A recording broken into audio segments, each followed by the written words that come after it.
And here we go. Hey everybody, I'm Joe. I'm the BizarreStar. I'm an occult detective hunter and final guy. And today I kind of wanted to look at something a little different. I don't think anyone really reacts to this actually. I kind of came across this guy, Serum Lake. He does essentially like essays. I guess you can video essays about like various characters and episodes in the DC animated universe, which I always thought was really. I always find them really interesting. I'm pretty sure I'm gonna probably get some type of copyright over this, but fuck it. I think he's a hey Cap. So honestly, I just no problem, man.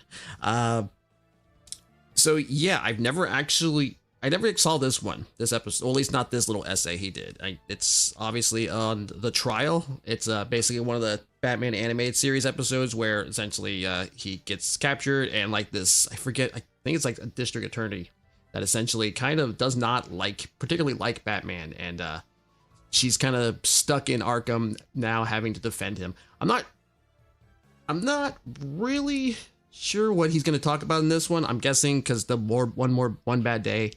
The whole thing is like all his rogues gallery essentially blame Batman for why they are. But let's see what he has to tell about Serum Lake.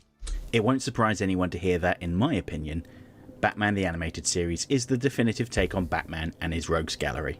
I've dedicated hundreds of hours of my life, possibly even thousands now. Yeah, he's got a lot of videos on the DCAU. I would definitely recommend watching his other stuff. Making videos about the characters seen in that wonderful show.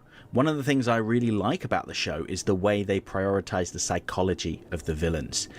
Oh, I haven't seen it. I honestly, it's getting kind of like the weather's getting pretty bad over here, so I haven't done it yet, but I have not heard good things. Poor tortured souls were, in many cases, victims that struggled with their despair and lashed out at the world in response to it.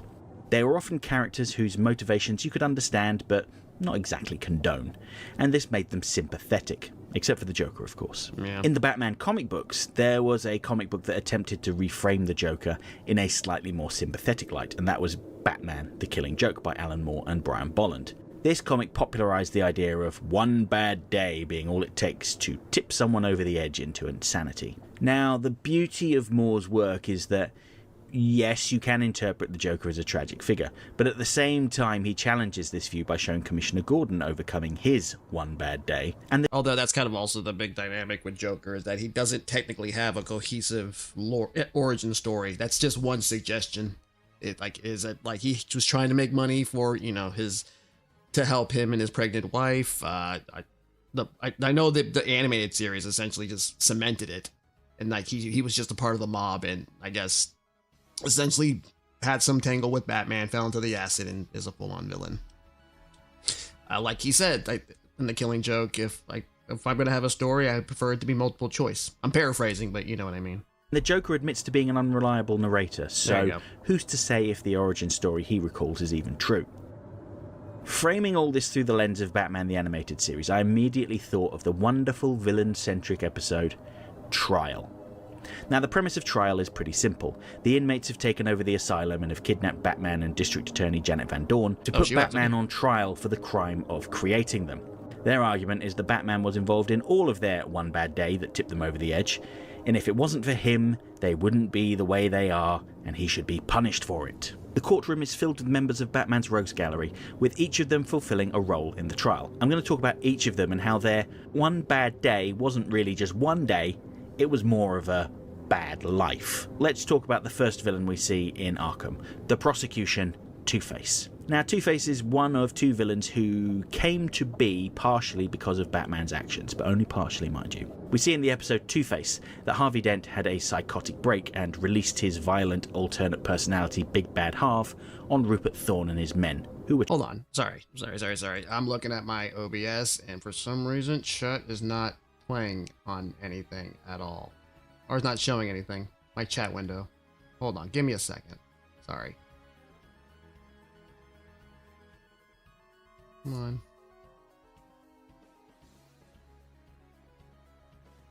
Let's see. Where is it?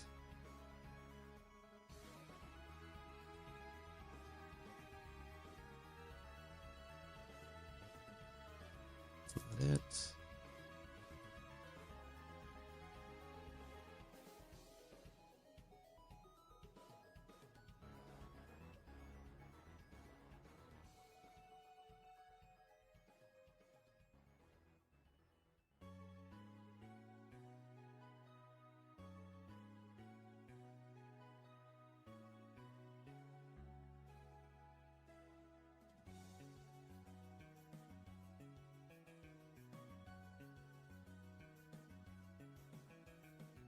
I like how this just kind of works when it feels like it too. It's always nice. All right. There we go. Better. All right. Back to the video. Were trying to blackmail him. One of Thorne's men attempted to shoot Dent in the back, but Batman barged him out of the way, saving Dent's life. However, in the process, an electrical box was shot, causing a live wire to... I probably will when weather gets a little bit better, because apparently we're going to have we might lose power. I'm not sure. I don't think so, but I'll probably see it eventually down the line. Fall into a nearby vat of chemicals, leading to the explosion that disfigured Dent. Upon seeing his new face for the first time, Big Bad Harv screamed in terror and mentally retreated, leaving a new personality to take control. Two-Face. So yeah, okay, I might see why you could argue that Batman created Two-Face, at least superficially. And yes, that was one particularly bad day for Harvey Dent. I would also argue at least, well, obviously Batman did feel bad for that, clearly. Even more so when he paid for his, as Bruce Wayne, he paid for his, helped pay for his reconstruction surgery and whatnot. But obviously he couldn't admit he was Batman. You can only wonder what would happen if in this series, Two-Face found out that Batman was Bruce. However, his mental health woes didn't appear out of nowhere. Harvey Dent had struggled with his anger in his childhood, and after defending himself from a school bully and thinking that he had hospitalized him, he vowed to never let his anger control him again. And that's the root of his problem, his lifetime of suppressing his emotions and allowing them to fester. You could argue that the first bad day was the day that he punched the bully, the day he decided to show restraint no matter the cost, and that is what led to the creation of Two-Face. I think Two-Face knows that. He doesn't explicitly ever say that he blames Batman for his predicament. He tries to tell the other villains that Batman is responsible for all of them, but that just simply isn't the case. The other villain whose origins involve Batman is the judge of the trial, the Joker. Now, I recently did a whole video about how B-Tass's Joker is not a sympathetic figure. He was evil long before he fell into that vat of acid. If anything, the mania induced by his dunk in the toxic chemicals just removed his inhibitions and made him more open about being who he was. The Joker, operating under the name Jack Napier at the time, was a member of the BizarreStar crime family, and he was a committed criminal. He murdered Carl Beaumont, which set Andrea Beaumont on her own path of vengeance, for instance. But he was active long before Bruce Wayne discovered his true self and became Batman. Batman's role in the Joker's origin is less clear. A TV recreation of the night shows Batman punching Napier, leading to him falling into the vat of acid. When the Joker for that Batman right there.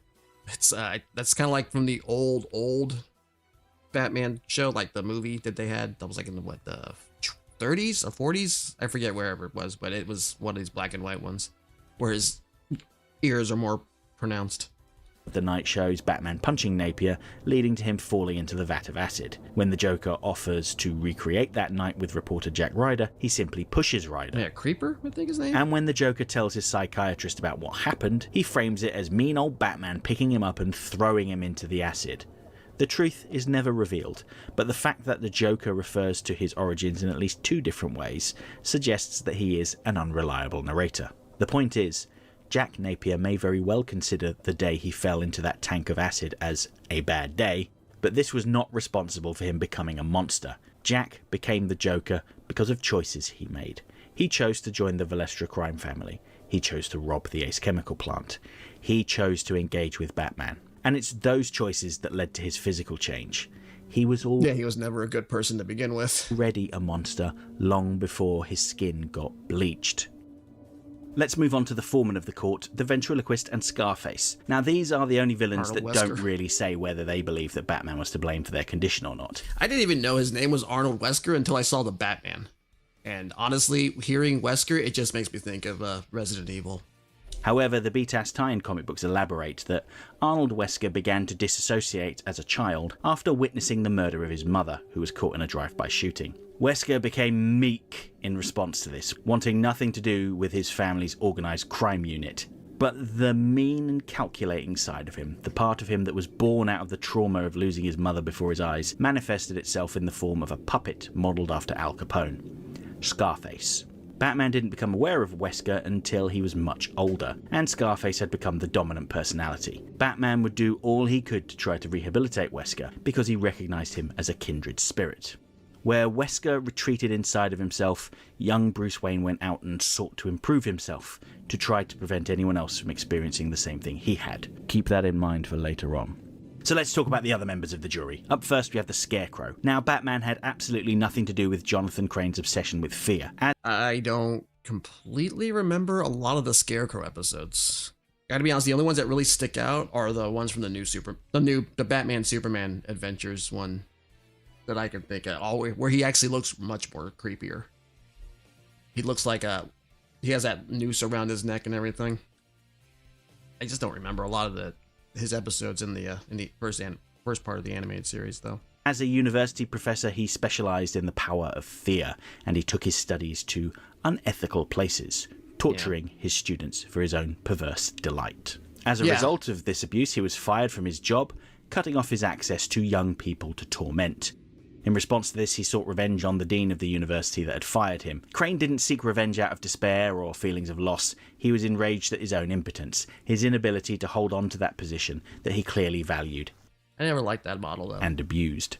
He was the owner of a chemical company with a massive factory and was able to produce his own supply of fear toxin, but that wasn't enough for him. He values intellect, and being a professor was clearly important to him and his ego. Having his ego wounded was such a slight that he refused to accept it, and so he sought to destroy the university financially by burning their cash reserves. Note that he tells his dense henchmen that they can take some of the money if they want, but they need to destroy the rest of it because it's not about money, it's about revenge.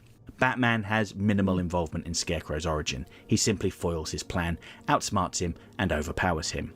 Batman is not responsible for the Scarecrow, and the Scarecrow was already a warped human being long before he got fired. Next up, we have the Riddler. Now, he's interesting because he appears in the background as a member of the jury, but then disappears from the episode afterwards. An in-universe explanation I quite like is that he saw the folly of putting Batman on trial and took the opportunity to escape from the asylum before everything inevitably fell apart. The Riddler's one bad day came when he had his position at Competitron taken away from him by the greedy executive Daniel Mockridge.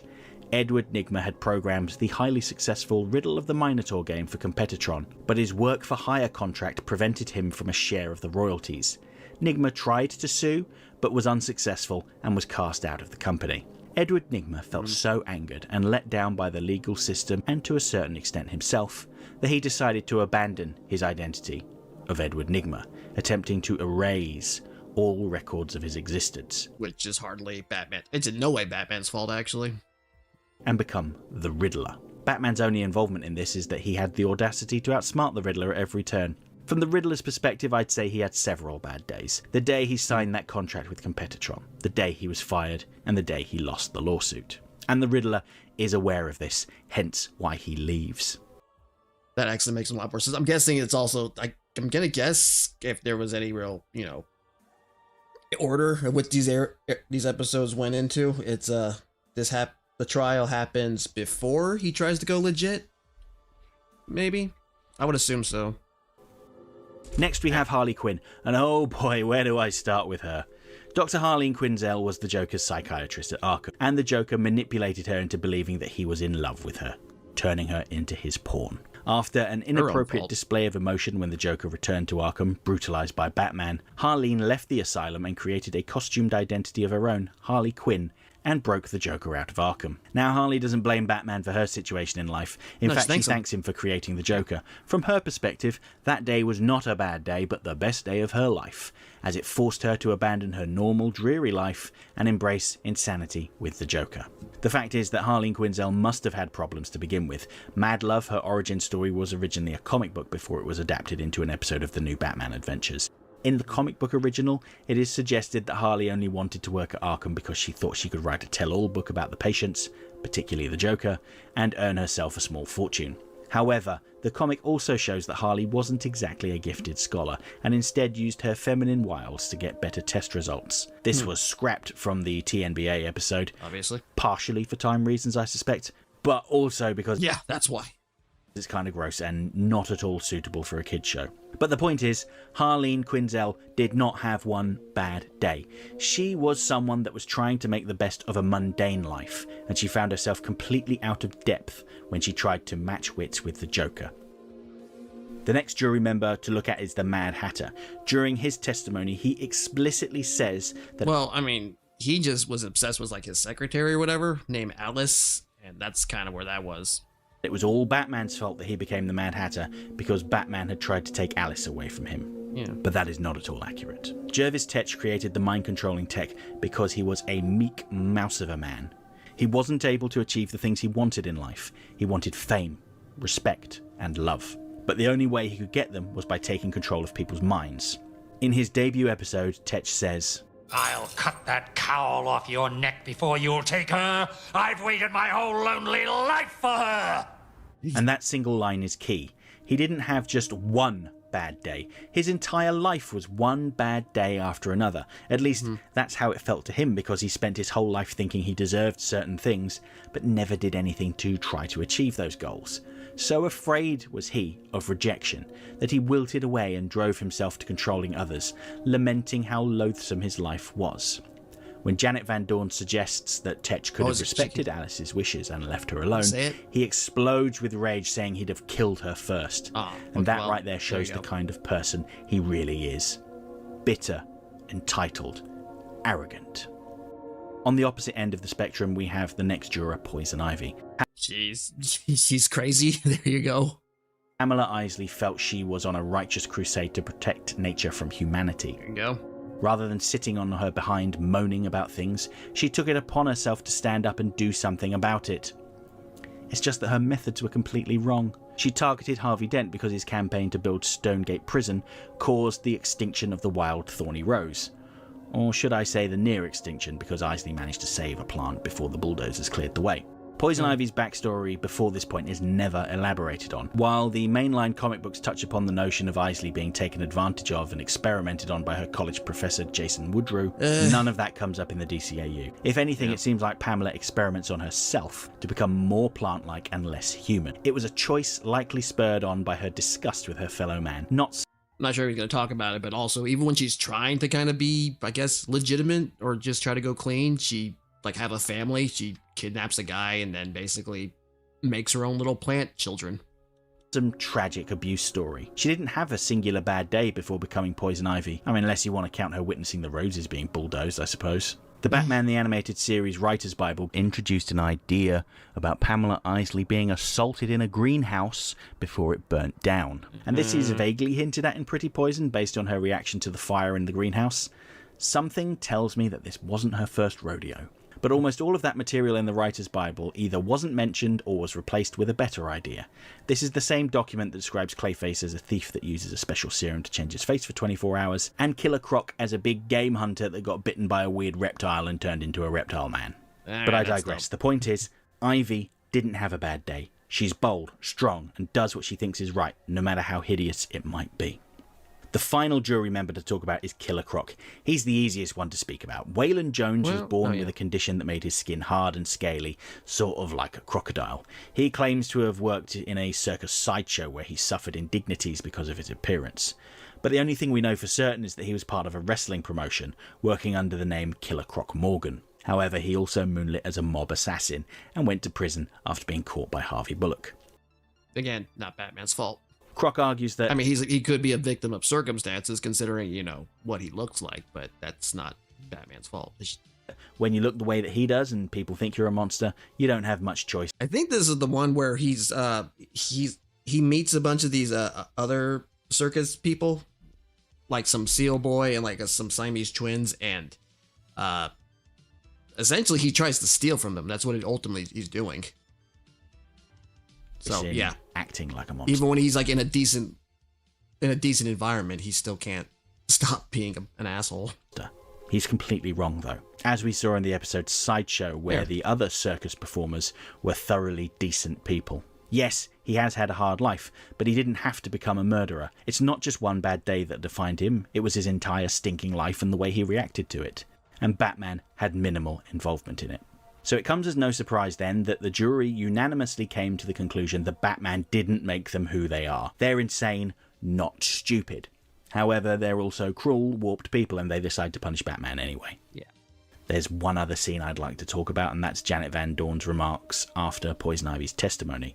She makes it clear that, sure, their appearances might change, but every single one of the villains would still be out there making other people's lives miserable if Batman wasn't around. If anything, people like them made Batman, not the other way around. And that's one of the central points of Batman the Animated Series version of Batman. I had a bad day too, once. His life was irrevocably changed after one bad day, but it didn't make him a monster. His parents decided to take a shortcut to their car down a dimly lit alleyway, and they were murdered by a desperate man trying to steal their belongings. Batman has no idea who killed his parents. He never gets closure in the show, and that's what compels him to keep fighting night after night. He's compensating for what he perceives to be his greatest failure, the inability to prevent his parents' murder. That He stared into the abyss, but he didn't blink. one bad day changed the trajectory of his entire life. But Batman's response to that pain and suffering wasn't to lash out at the rest of the world, as many of the villains did. No. Instead, he decided that if he couldn't save his parents, he would do everything in his power to prevent the same thing from happening to someone else. And that doesn't just include putting on long pajamas and punching criminals. He would dedicate his vast resources to trying to eradicate the main driver of crime in Gotham City: poverty. As Bruce Wayne, he provided resources to the poor of the city, free healthcare, good paying jobs, and Yeah, don't tell anybody who likes to paint Batman as just punching poor people this. the chance of That he actually actively did he does, help charities and help in hospitals. I believe his father was a doctor. It's like, rehabilitation for those that go down the wrong path. And as Batman, he would take on those that would refuse to get with the program, be that the corrupt businessmen in Gotham or the costume crazies. And that is how Batman the Animated Series ultimately rejected the idea of one bad day being all it takes to drive someone mad. well, they don't know anything about Batman. They just know it from the movies. And even then, they probably don't even understand it. Instead, they flipped the idea on its head. All it took to change the world was one man's bad day.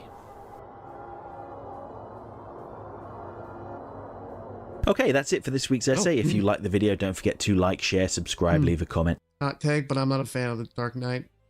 That's fine. He's not my favorite either. I do like him, but he's not like my favorite. I like, the Dark Knight was I liked the first two, but honestly, he's not my favorite superhero. I would probably go more with, say, Spider-Man would honestly probably be my favorite superhero. I know it's kind of a very go-to, but I watched the 94 Spider-Man series. That's what kind of made me a big fan at the time. He's not a superhero, but Deadpool, before, he became a walking, talking meme, because I still have my Joe Kelly run, my first volumes of his comic run.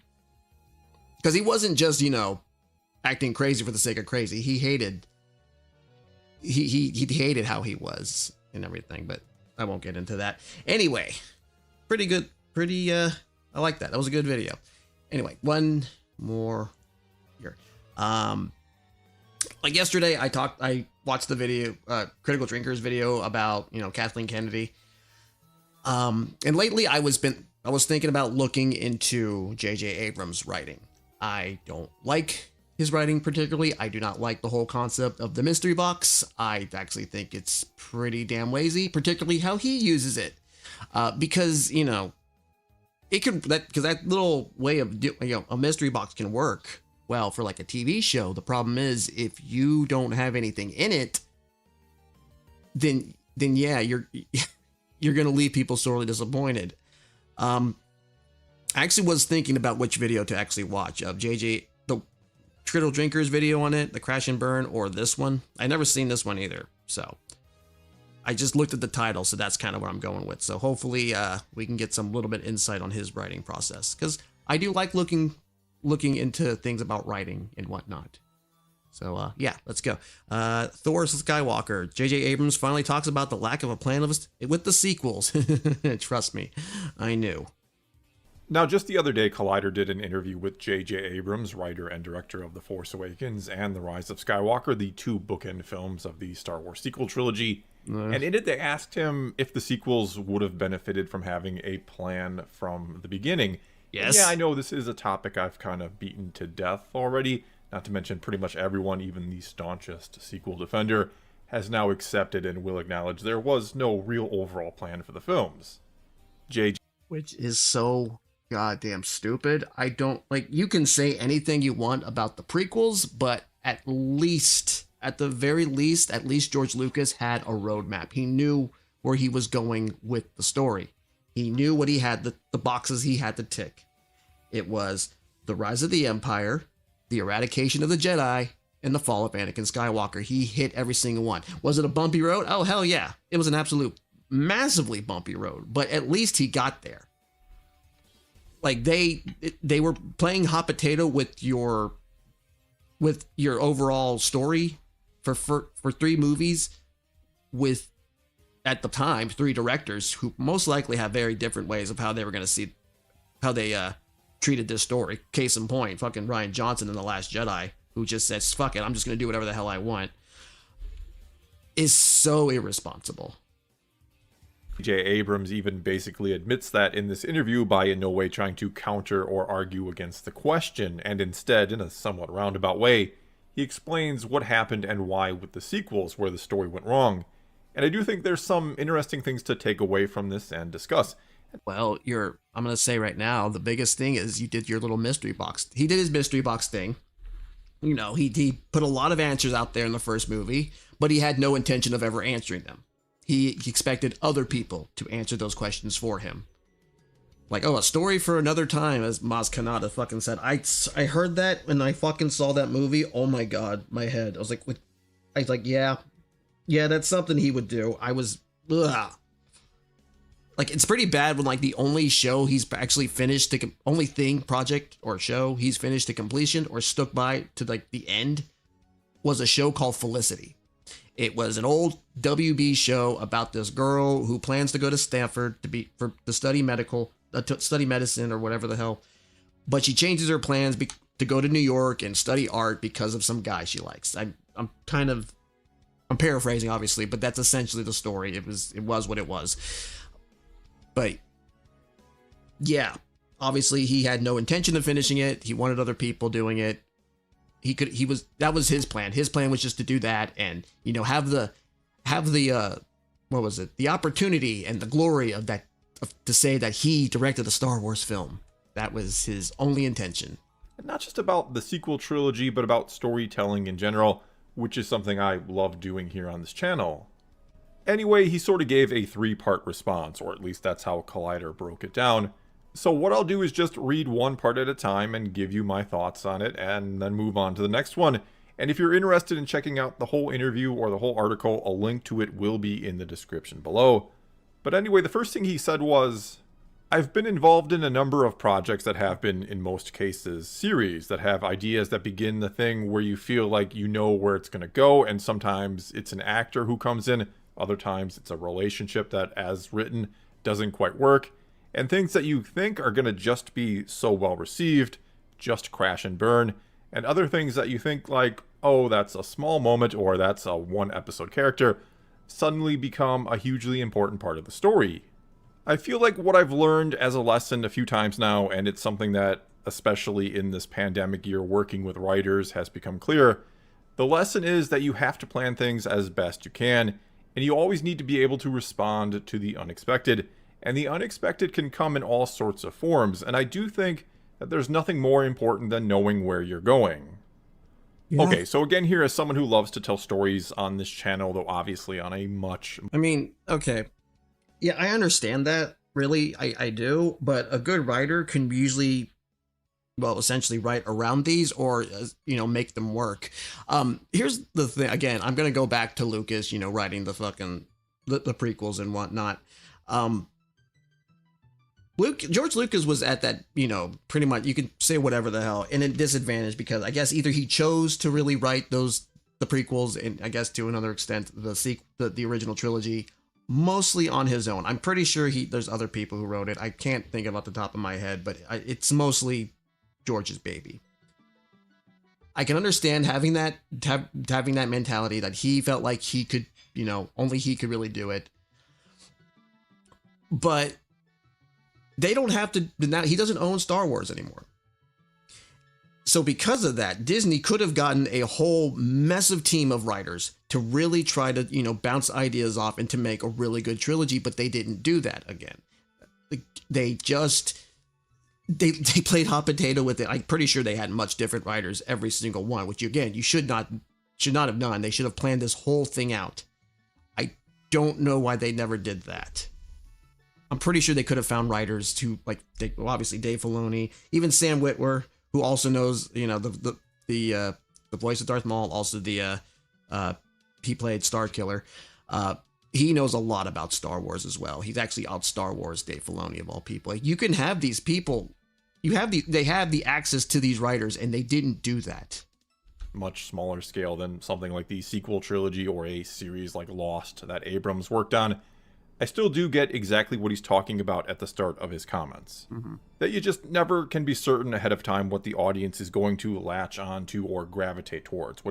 Yeah, but you can try to do something. I mean, you don't know, but you at least make the effort to try to make them, gravitate toward characters. Like Poe apparently was supposed to die in The Force Awakens, but they liked Oscar Isaac so much that he just kind of lives. So the reason he survives is the most laziest way. They explain it in the most laziest way. I believe, if not mistaken, he just kind of, when him and Finn meet again, they kind of talk over each other, and that's how he explains it, which is so fucking stupid. You could have made Finn and Poe, journey to Jakku together and whatnot. It's why didn't you do that?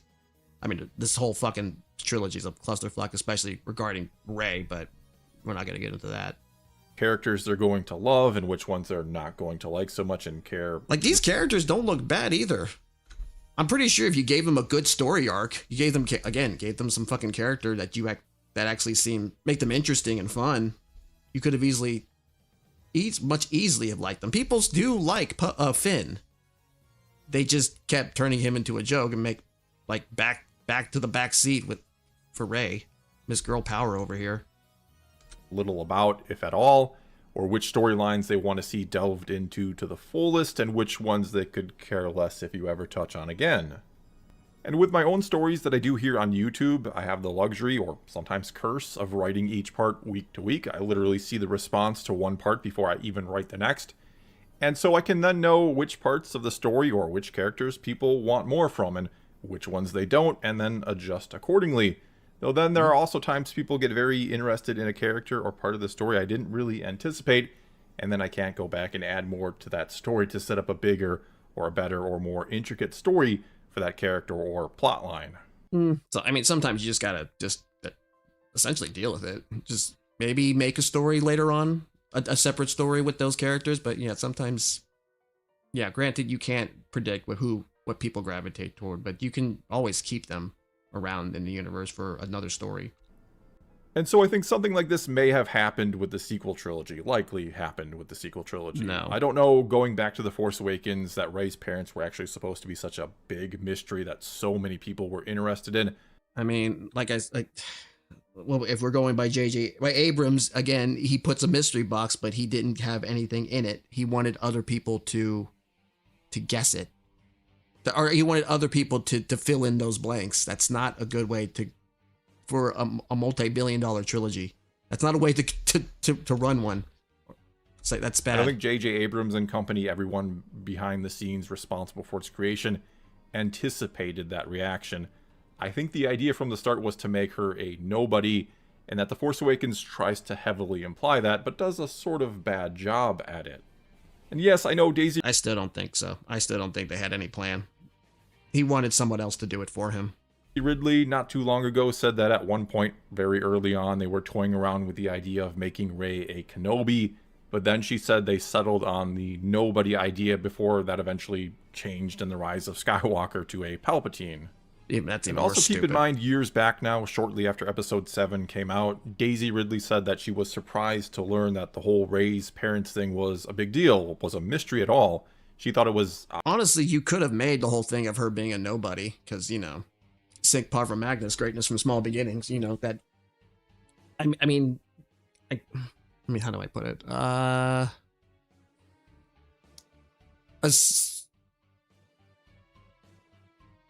I know a lot of, the one thing that pissed off a lot of people in the prequels was obviously midichlorians. Mostly because it kind of says only certain people can be Jedi. And while this doesn't completely erase that, this does kind of give you that, if she came from nothing, you can say, anyone can kind of says sort of that anyone can become a Jedi. If she's just nobody. If she's just, or, greatness can come from, very humble beginnings, I guess, more than midichlorian things. Forget that. But yeah, which would have been a lot more interesting story. Then again, you could change her story a lot more if you could have made both her and Finn a Jedi training together. You don't even have to have them getting romantically involved. But no. Obvious who her parents were right in the film. And if she thought it was obvious, that means she thought it was clear. It was implied that she was a nobody because that's what she was supposed to be. And likely she wasn't the only one who expected that answer to be obvious of those making these films. You could also have her maybe struggling with the fact that she feels like she's nobody and everything. Again, give her some depth. And so, again, I think that's what The Force Awakens was trying to tell us, especially when you consider Maz Kanata is telling Rey that the belonging she seeks is ahead and not behind, meaning she's trying to tell us, the movie is trying to tell us who she will become is more important than where she comes from. But that clearly wasn't enough. The movie needed to be a bit more blunt, it seems. And I know some will say that there were other clues pointing elsewhere, leading us astray, which I do agree with. Again, it did a sloppy job of painting her as a nobody, especially when the Skywalker saber calls out to her and basically shows her the Skywalker family history that heavily implies she has something to do with the Skywalkers. That's what you got out of it? Okay. Which I didn't know that that Jedi artifacts could do that. I mean, we never really get that much on this. I mean, honestly, it just felt like it was some weird contrived way of give her force powers. But the thing here is, even if they intended her to be a nobody from the very start, once they got past that Kenobi idea and settled on it, which again Daisy Ridley did say was the case, she said she was supposed to be a nobody from the start, they still had an opportunity to do something else with the story. I'm sure she's going by what they told her.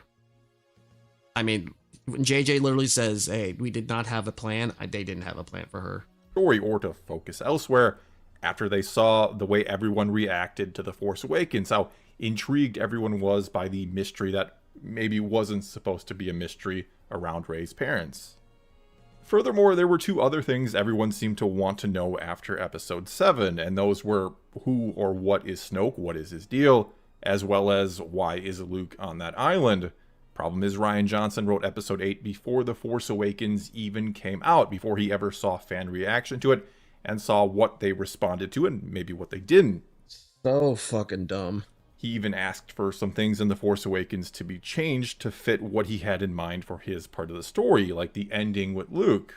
Maybe I should have actually, written them all around the same time, or maybe write the script for The Last Jedi after The Force Awakens. Holy shit! Finish one meal before you start on another course. I don't know, just a thought. He was originally going to be found by Rey meditating with rocks floating around him, but Johnson wanted that changed. And so, having written The Last Jedi before seeing reaction to The Force Awakens, and by not adjusting much of anything to that reaction, we've even heard that most everything from his very first draft of Episode 8 was kept intact. The Last Jedi didn't in any way adjust to what fans wanted or expected from that movie. In fact, Johnson has basically said before that it doesn't matter what fans want, that you have to do what's best for the story. And I don't think he's entirely wrong there. I mean,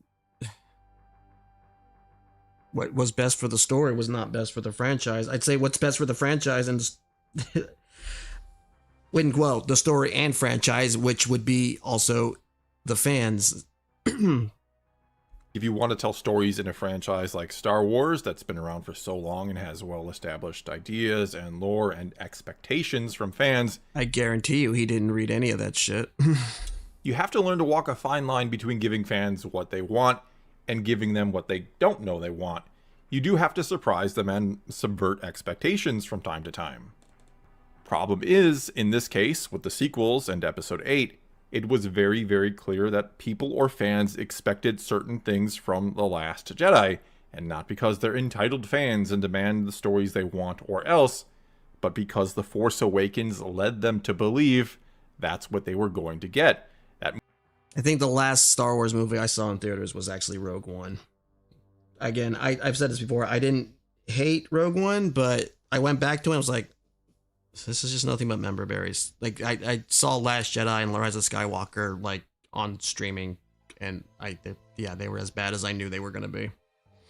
Those were hard to get through. Movie, intended or not, made Rey's parents into a huge mystery that everyone made theories about for 2 years, and everyone wanted cool answers. I didn't, because like I said, I knew JJ was never going to answer it. Like, even then, I knew, like, they were making this up as they go. I don't want to be like that person, like, oh, I knew all the time, but I did kind of know. I'm not trying to, like, boast about it. It's just, you look at Abrams, you look at all the crap he's done. I was like, yeah, you have no fucking idea what you're doing.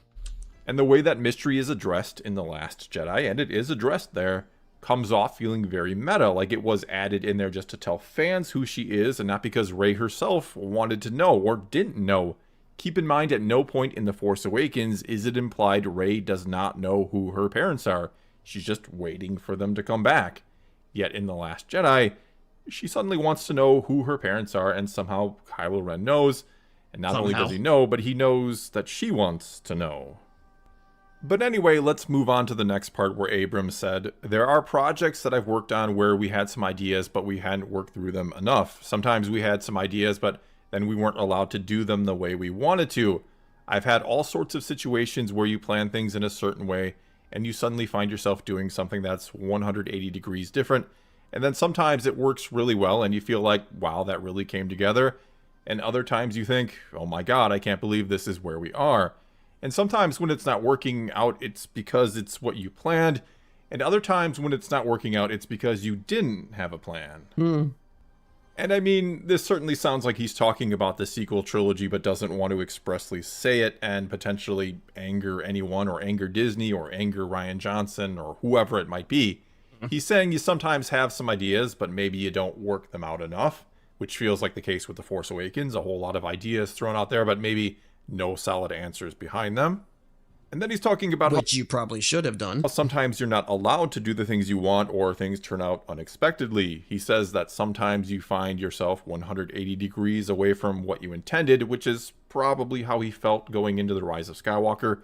Coming back after The Last Jedi took the story in a whole other direction than he thought it would go. Yeah, because essentially they made him come back. Because Colin Trevorrow fucking dipped.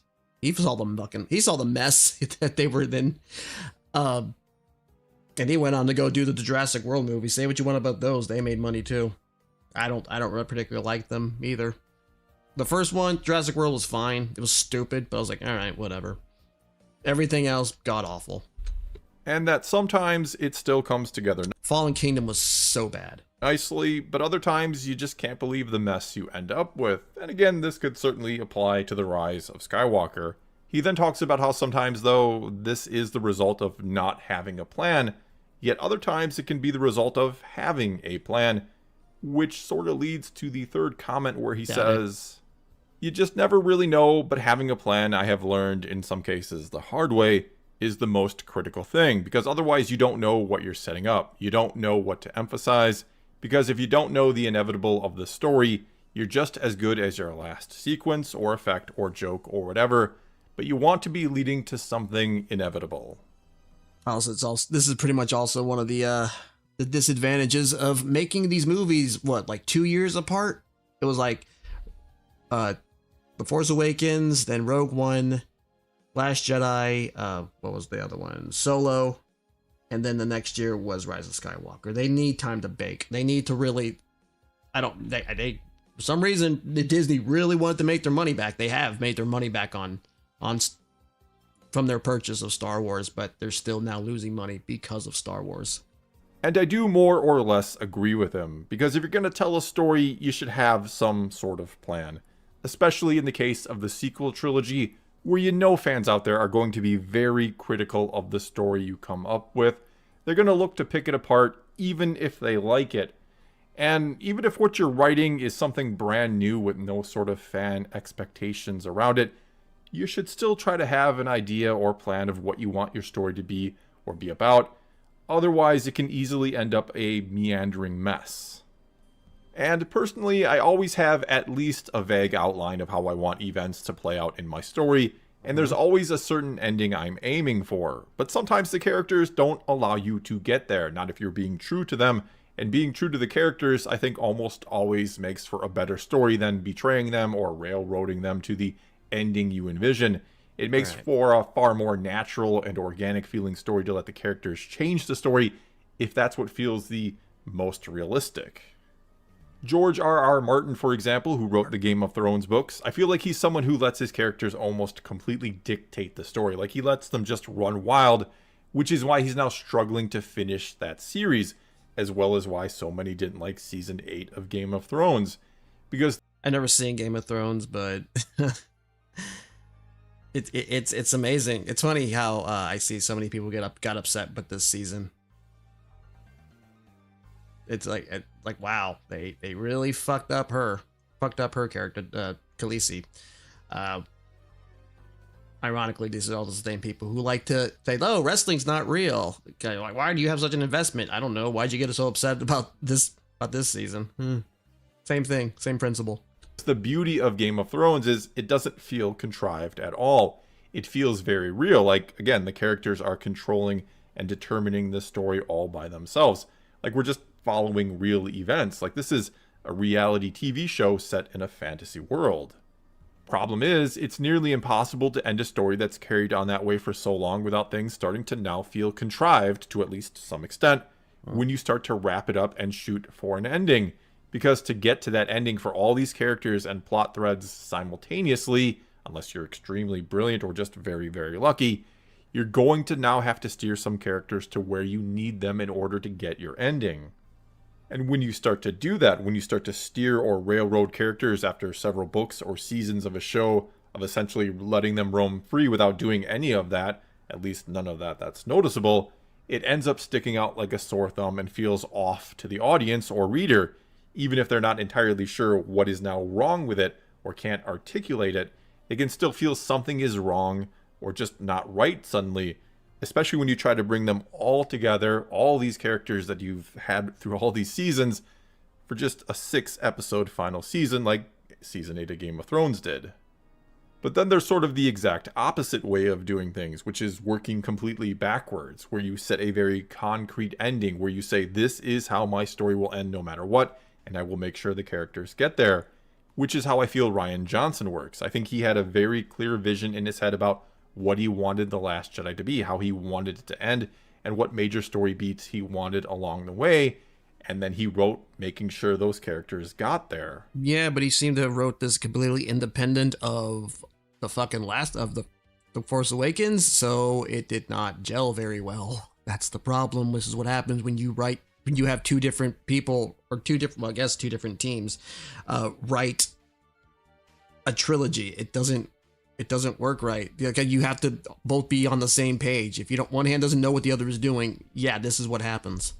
And in my opinion, this isn't necessarily a bad or wrong way to write. I'm of the belief you do whatever you have to do to craft an enjoyable story. If people like it, that's great, so be it. And though I have my reasons for believing Rian Johnson is someone who works backwards or works this way, and I've discussed them before in other videos, the fact that he wrote a murder mystery that so many seem to enjoy, that being, of course, Knives Out, it says to me he does have one of those minds that's really good at working backwards, at having a set endpoint and then spinning a web of... Yeah, but again, that doesn't work when you're doing a 3-part trilogy. Especially if he's just handling one part. Again, they have to be on the same page here. It's just intrigue in reverse. And the problem with working that way in regards to The Last Jedi is I don't think he thought too much about how his ending to that film would impact the next and final part of not only the sequel trilogy, but the whole Skywalker saga, which goes back to what J.J. Abrams said about sometimes being in a position of, oh my god, how did we get here, and what can we do to salvage this? But anyway, here to wrap it up, I do think J.J. Abrams said quite a bit without really saying anything at all in this interview. I think it's clear he has some regrets when it comes to the... That's pretty much the trilogies in a fucking nutshell. It had a lot to say, but didn't really say much at all. Sequels and what they turned out to be. That he thinks they could have been better. Other than just undermining legacy characters. And that the approach they took wasn't an optimal one, to say the least. But that he's not going to come out and say those things. Again, he's not going to anger or alienate anyone he may have worked with along the way. Well, that's all I've got for you this time. Now it's your turn to tell me what, if anything, you make of what J.J. Abrams had to say in this interview. So leave a comment below. He didn't have a plan. Again, it seemed like no writers were ever coordinated. They didn't have a roadmap for all three movies. It didn't seem like Abrams or Johnson actually even talked to one another regarding like what they wanted in terms of writing two separate writing, like The Force Awakens and The Last Jedi, and obviously not Rise of Skywalker, since he literally was just kind of put there the last minute to just finish up the sequel. They probably should have taken a lot more than just 2 years to make each video. Dare I say, do what the original movies did and wait 4 years for each one. But you know, I'm guessing Disney did not want to do that. And you should have had a lot more writers. Again, especially ones who actually knew about the fucking about the lore and Star Wars in general. But no, you didn't do that. And now Star Wars is a husk of what it used to be. Sad, but whatever. Anyway, let's get to the 18th attic. I was actually debating whether I should play this or Quarantine Zone, but I feel like this is a little shorter. So, yeah. And it just came out, too, so. And the sound still isn't on, despite me messing with it. Is it not? There we go. Chase mode, story mode. Story mode is a more relaxed version of the game. You won't be chased around by an entity when you are looking away at some point. This is recommended to get the feel of the game and story. However, if you want something more anxiety-filled, with an entity chasing you while you have to take pictures of anomalies and select chase mode. In chase mode, entities can rise at some point and try to hunt you down while you have to take pictures of anomalies. If you want to start story mode, go back now. Let's try story first. I played the demo for this like a while back. It wasn't bad. I was pretty crappy at it, but whatever.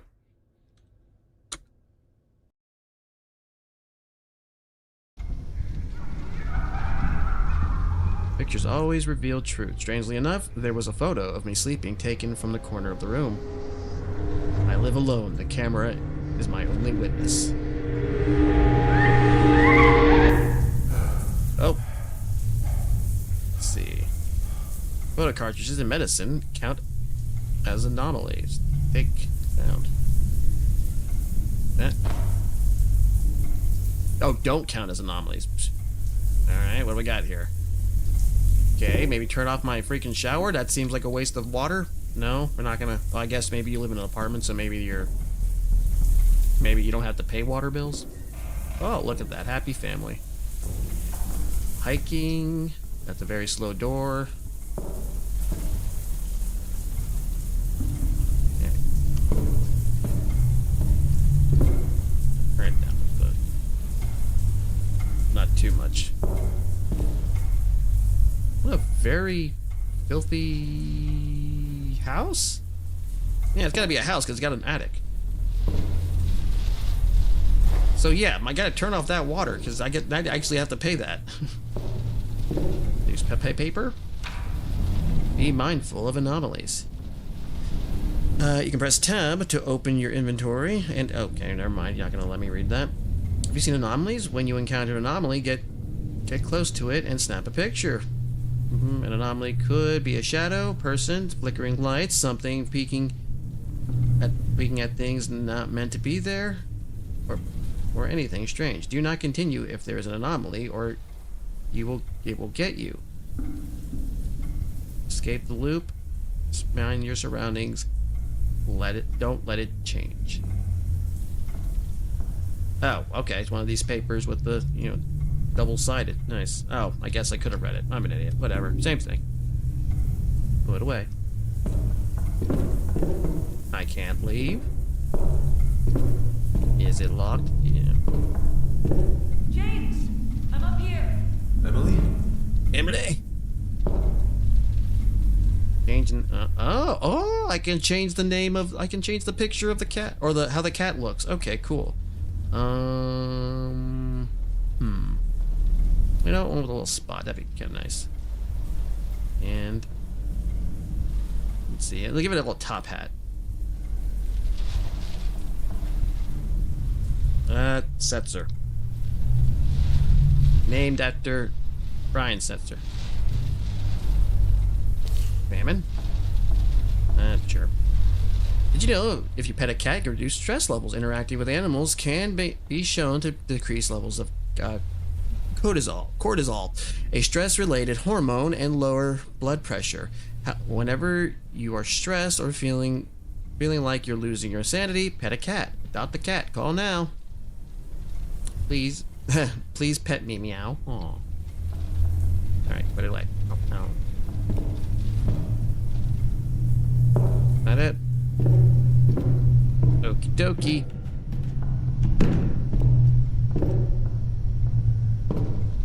Hey there, cutie. Aw.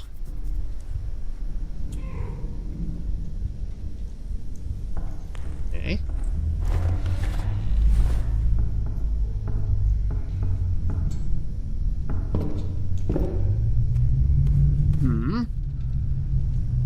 Each time I take a photo, that's not an anomaly, it will use one cartridge.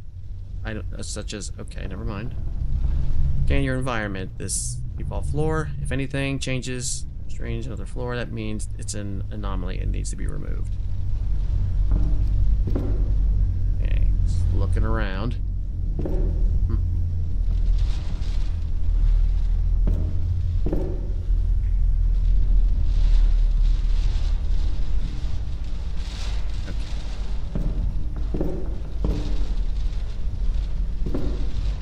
Okay.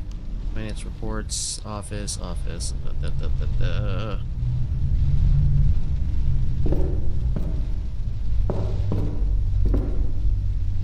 Finances,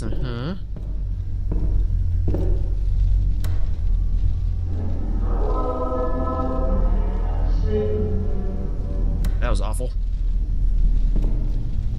Okay, just looking around. Gun. Base. Alright, cool. Where does this take me, I wonder? Oh no, it takes me here. Oh, hello. Photo cartridges and medicines can be found around. They don't count as anomalies. Use tab, click photos. Alright. I know they don't count, just, alright. Remember to be mindful of your health and proto cartridges. You don't want to run out. If you suspect there's no anomaly on the floor, then you can continue. I really kind of wish you would, like, stop. Or, let me fucking read it.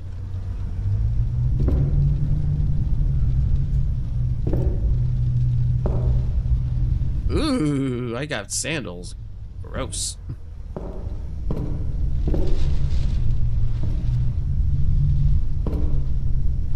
Manage reports.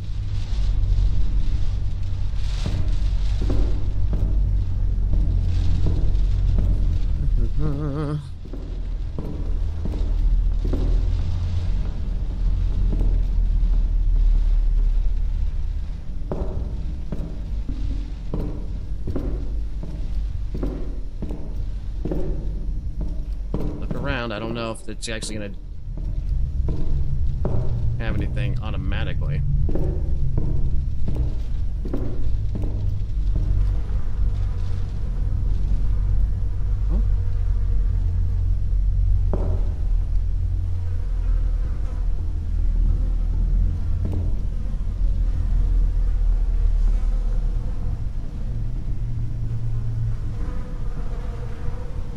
Don't see anything. Alright. No.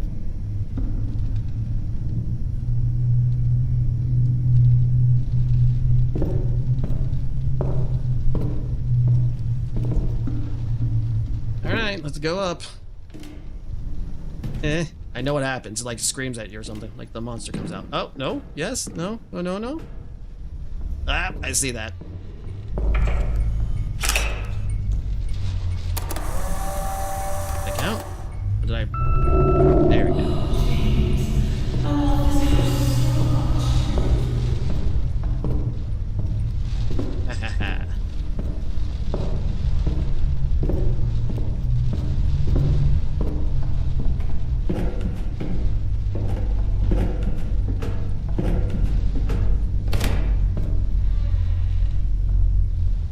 Oh, he closes. Okay.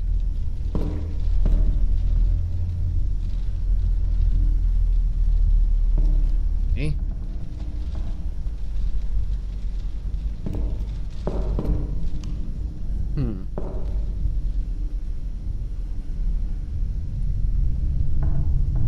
Oh, nothing there.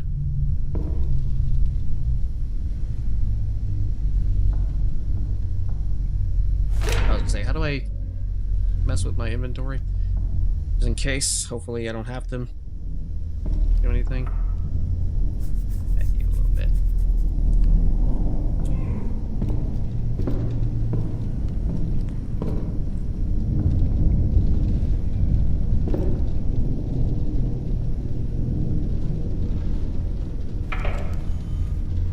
Hey, what?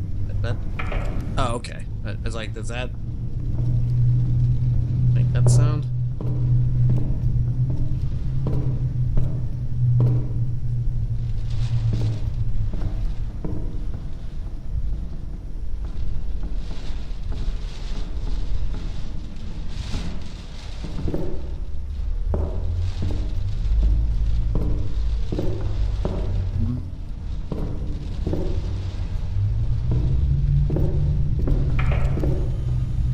See you looking any different.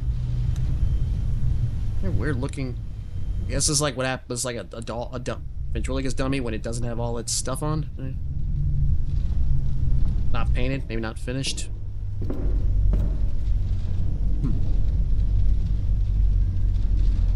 Oh, it's just me. All right.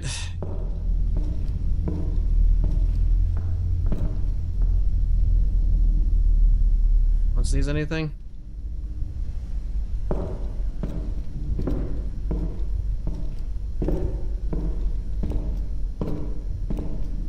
Alright, probably gonna regret this. Ah, ah, I see that.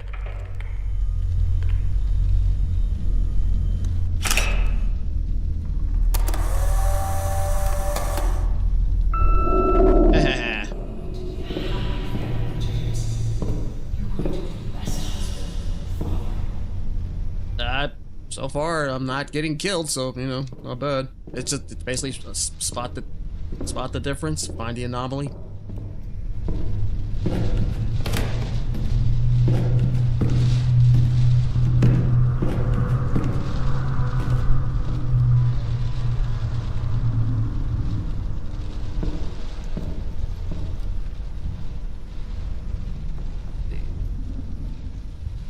Don't see anything.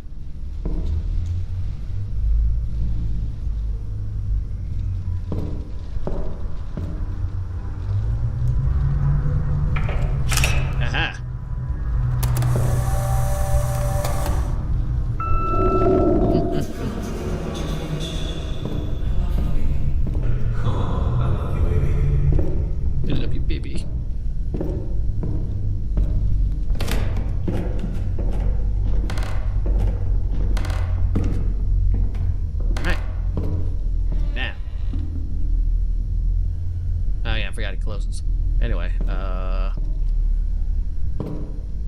you okay, Mr. Bird?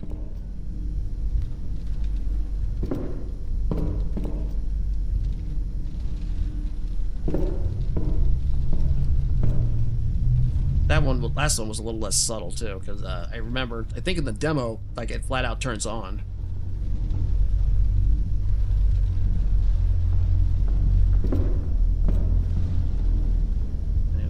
Office.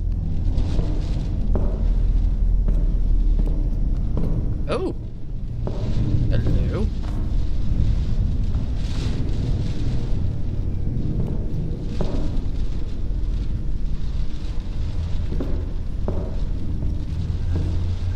Did it have an arm?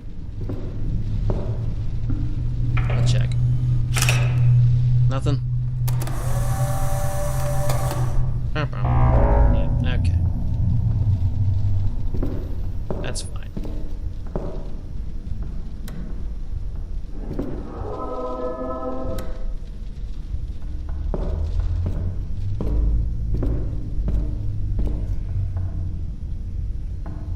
I mean...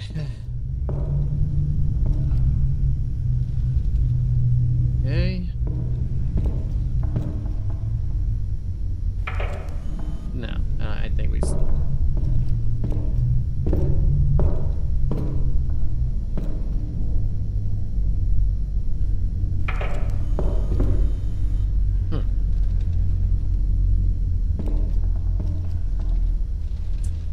I don't see anything.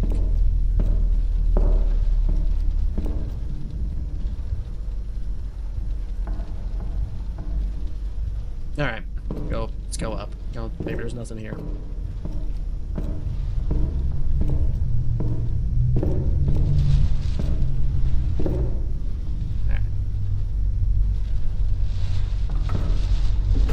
All right. Oh. Whew. I don't remember that.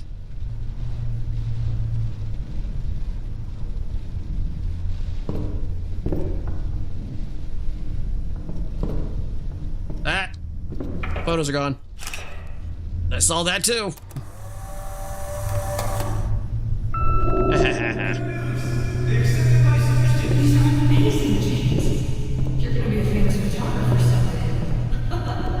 Maybe I'll take pictures of you.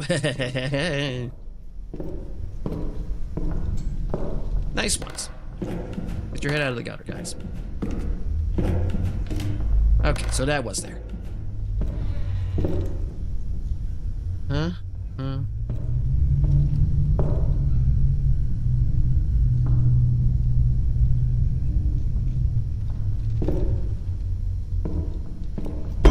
Oh! What broke? What fell?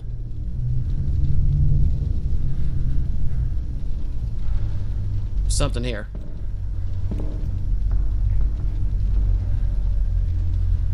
But I don't know what it was.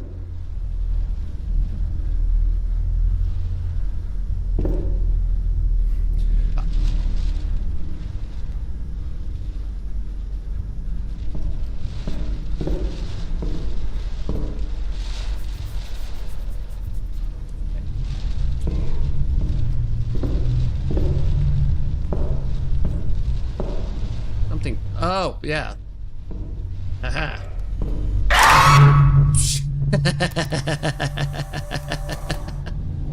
Gotcha, bitch.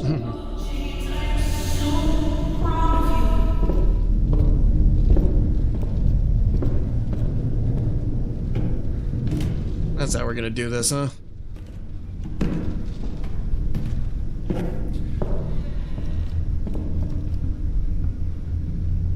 Huh?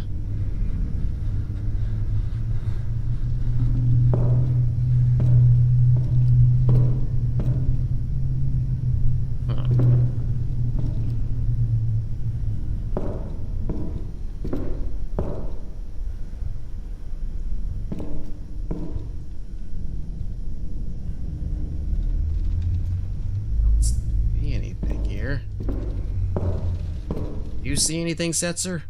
No. I don't think that's anything. How many do I have?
more scan.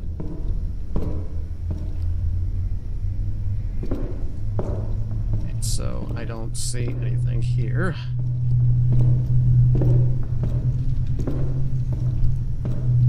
Just gonna say maybe there's nothing.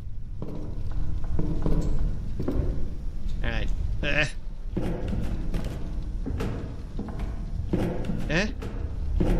Oh, thank God. Awesome. Make your way to the 10th floor.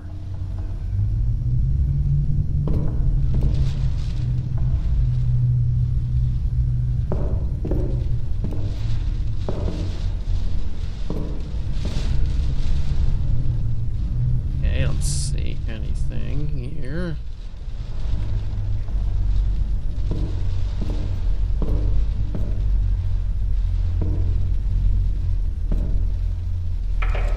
No.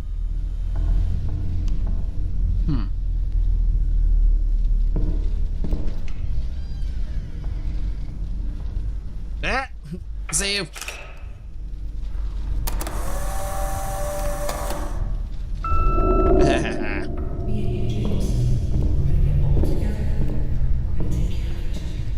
Oh.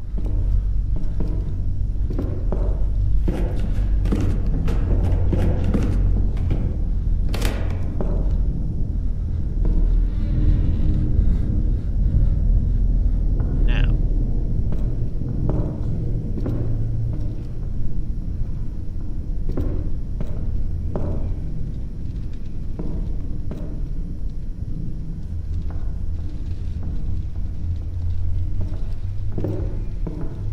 In here? Oh, shoot.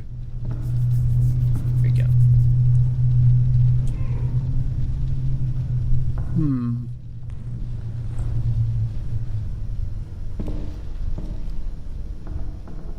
You're not gonna, like, be lit on fire, are you?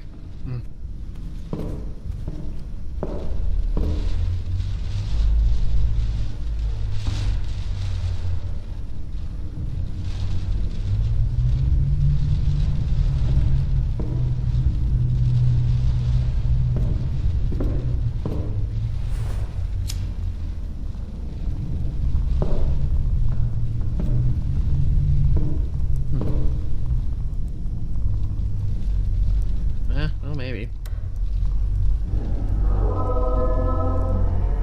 Nope.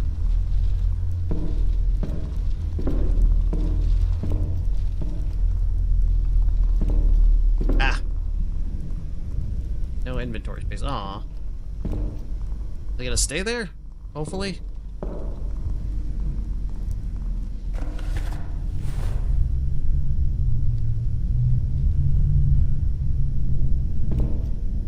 One more scan.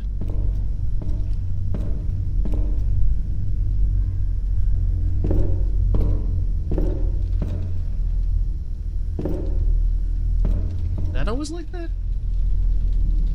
I'll take one, it's fine.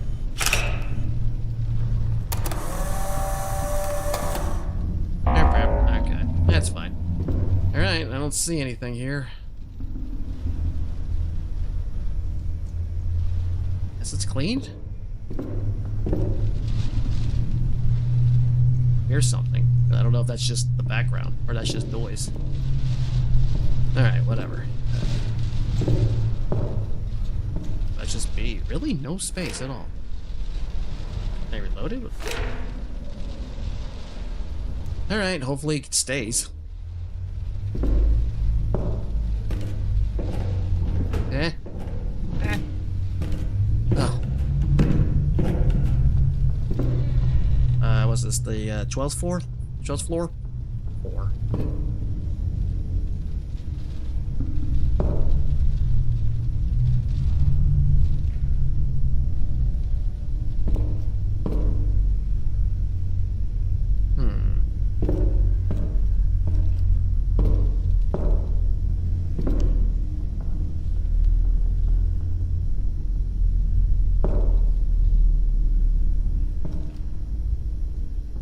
Finance receipts.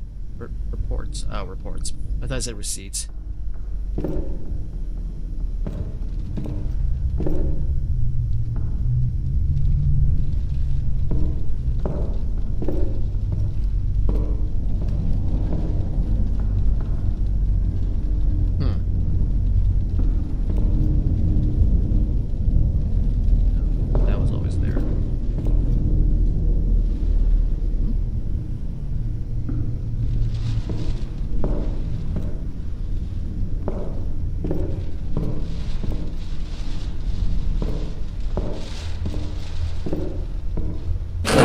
Oh, okay, that's it. Jesus.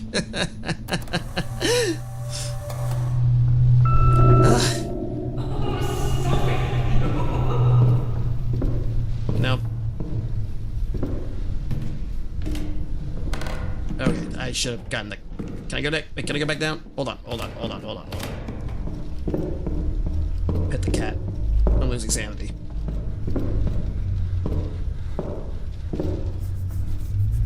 Now I get more double pets.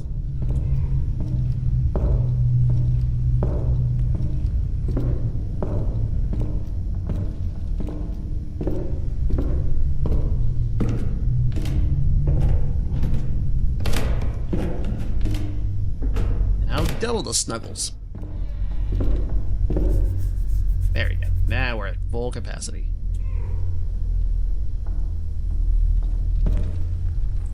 Okay. Here.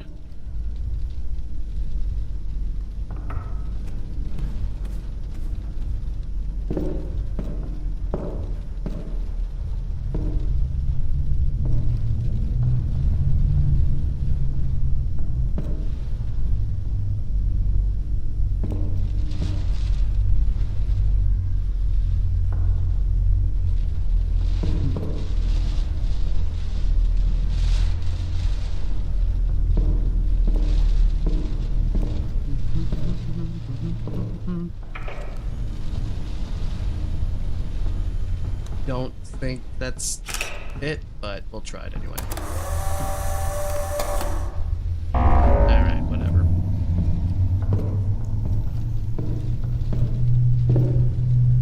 Alright, so I don't see anything here. No. No.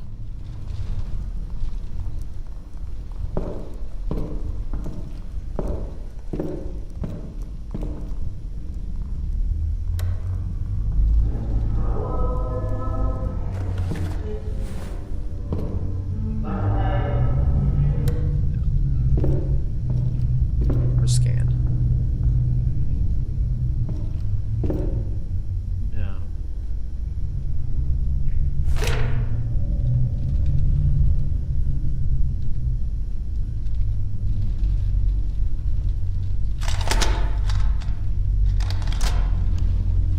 I did not realize I could do that.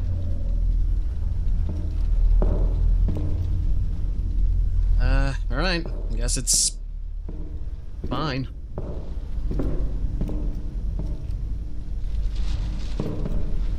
Wait.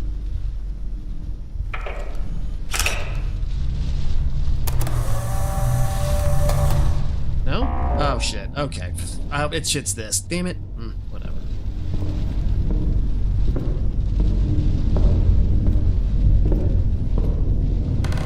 I mess up?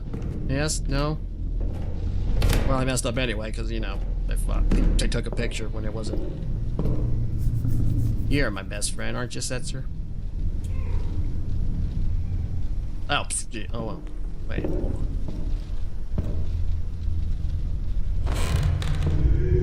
Oh, shit.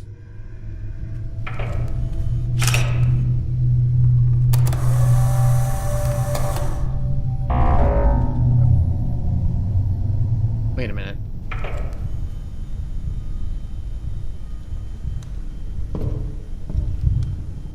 Yeah, come on, it's moving. There we go. It's called art. You're a photographer. You should know. Called hentai, and it's art. Okay, don't look away. Alright, so. I gotta get past her. I remember this part. Now I do, at least. Gotta kind of look away so she can move. But also so I can get through here. Otherwise, it'll kill me.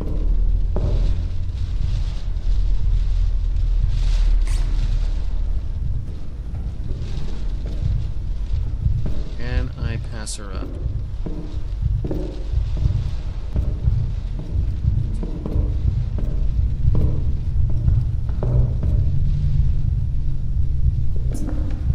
There we go. I think we can get past her now.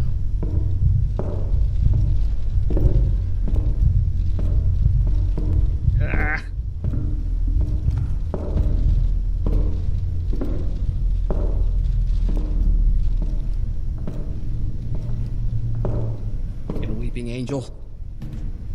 Okay.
Okay.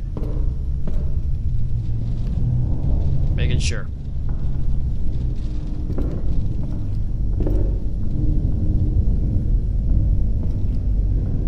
Hey, what happened on... I'm pretty sure that was all. That was there, I think.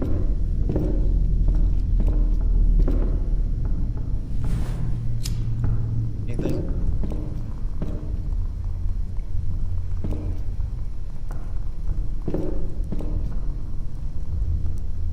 Alright, I don't see anything.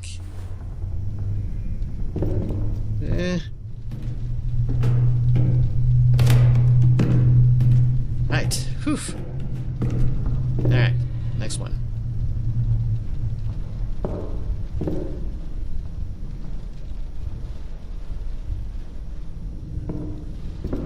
Oh, I see it. Boom, gotcha.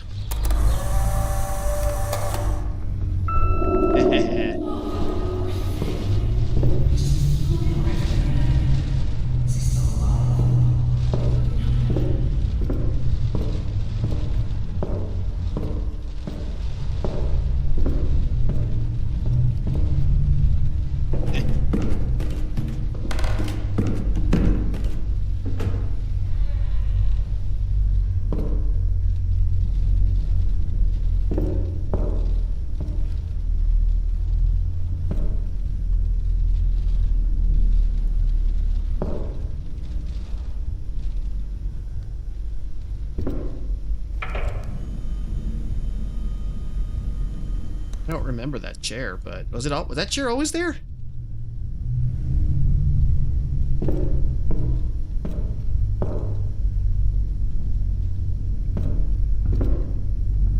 That wasn't on, was it? I don't think it was.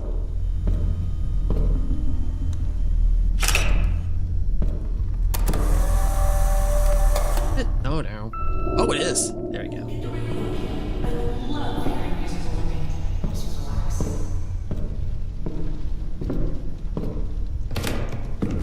The chair was always there. So far, so good.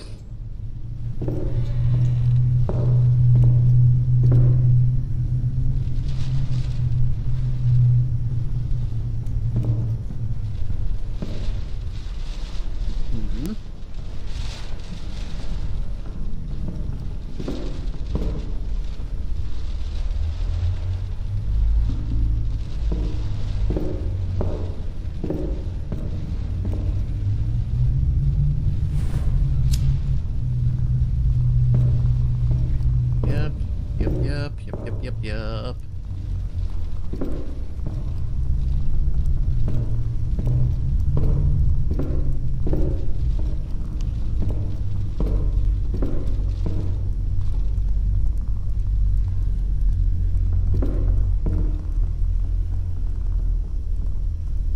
Don't see anything. Oh! Wait. Oh, okay. I thought those that right there was like photos. Never mind. or yeah, film for my camera.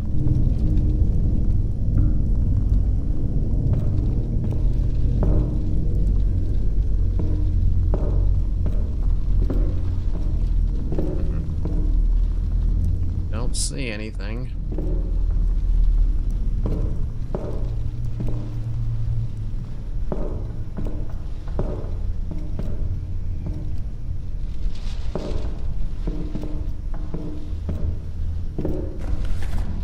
Is this always right here? I thought this was like different. I don't know, let's try it. I doubt it's anything, but we got like a lot of cameras or a lot of film, so yeah, I think.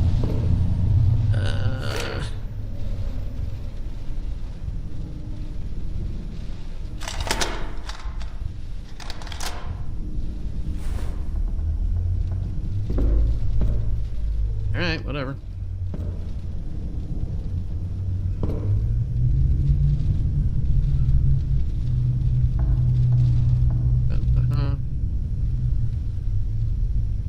All right, let's just go.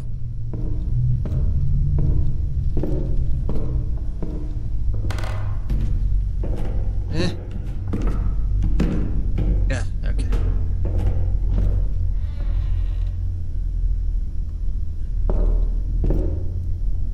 That was always there. Sanity is good, at least.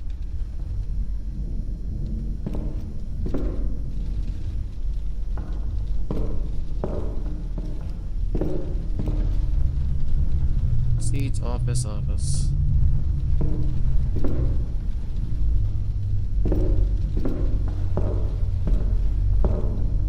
Really? This can't... No, come on. You can't give me, like, another one.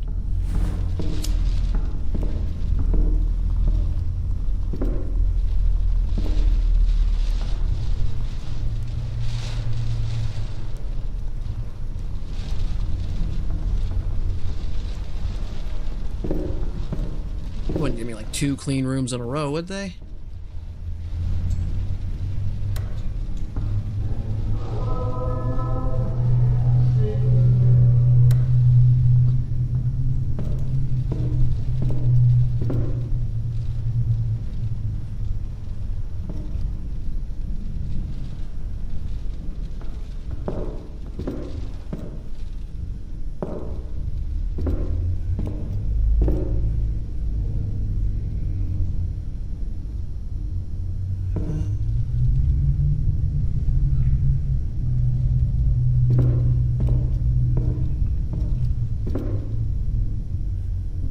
Office.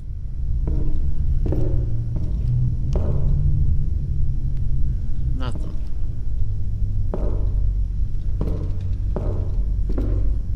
All right.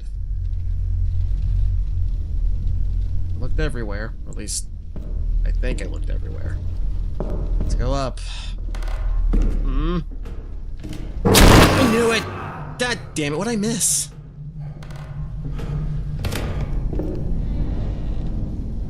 Make it to the 20th floor. Alright. How much is these health thingies? Like, how much are they? 40. Sure, take one. I wonder what I missed. Damn.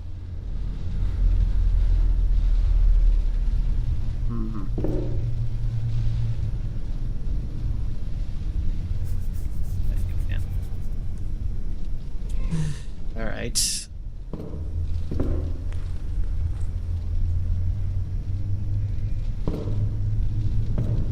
Maybe something I didn't see here.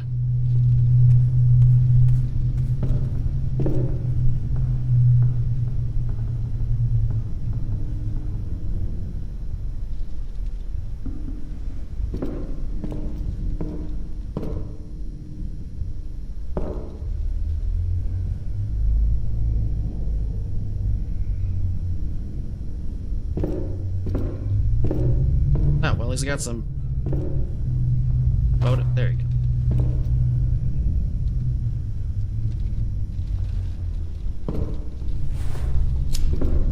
It could very easily be Oh, something else. Like a monster or whatever the fuck.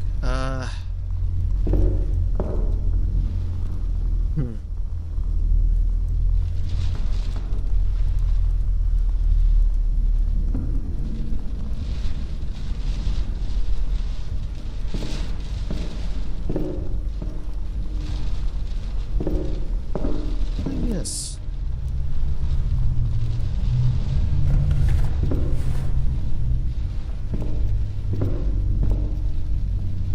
Maybe one of these fell or something? I don't know. Maybe I wasn't looking there. I don't think I was looking particularly in this direction.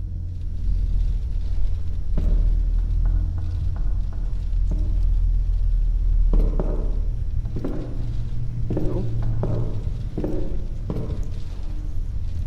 There.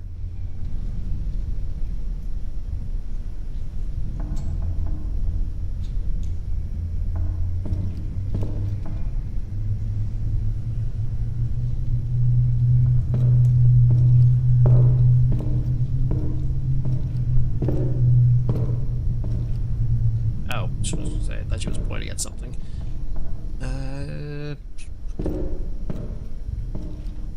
Alright. Just gonna have to guess and say there's nothing here this time.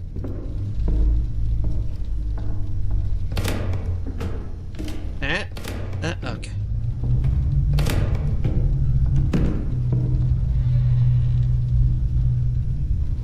Alright, so.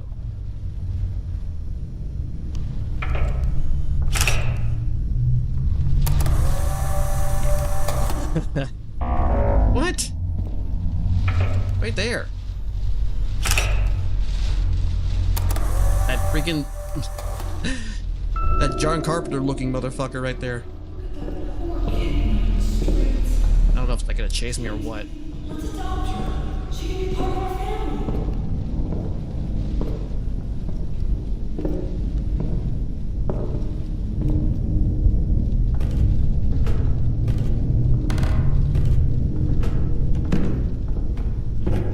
There you are, Setzer. Good kid. Whew.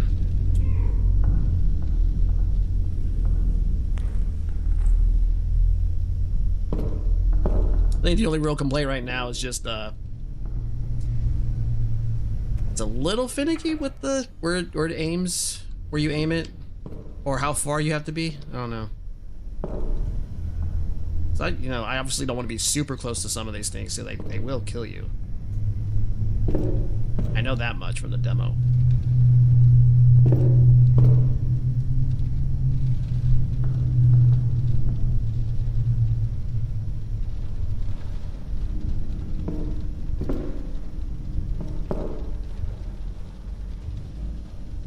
I don't remember that.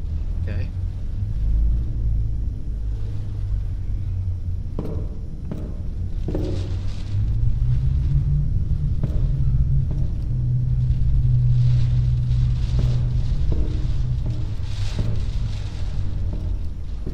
Keep going.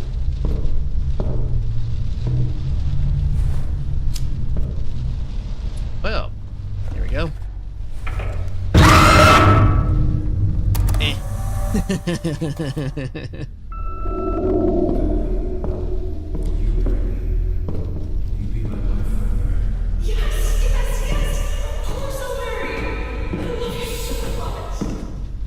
If you're living together, I feel like that's kind of the step, the next step, but whatever. I mean, unless it goes really bad, but you're adopting a cat, getting a bird. Pretty much, I'm in a house, obviously.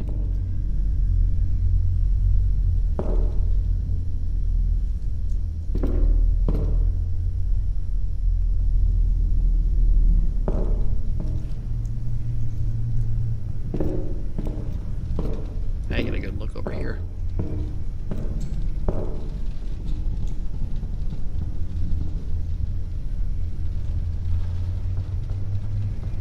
Oh, I thought I heard something.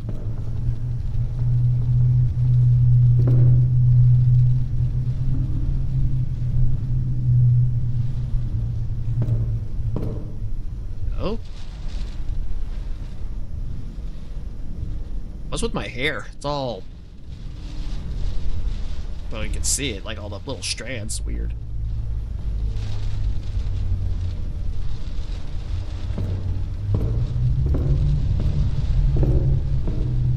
Office, receipts.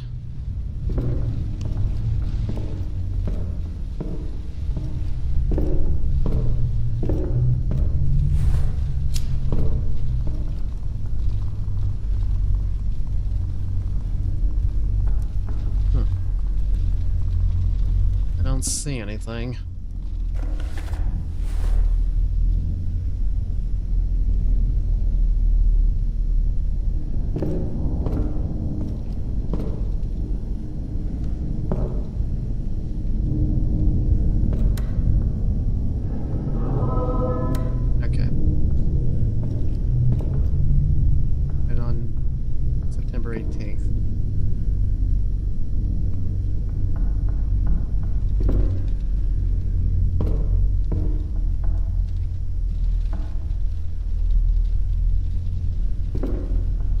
Alright, I don't see anything. I'm probably missing something here, but who knows.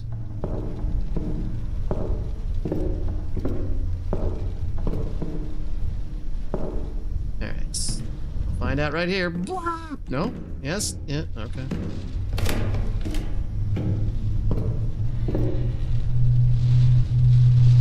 Alright, now this one has to have an anomaly. Can't imagine something not being here.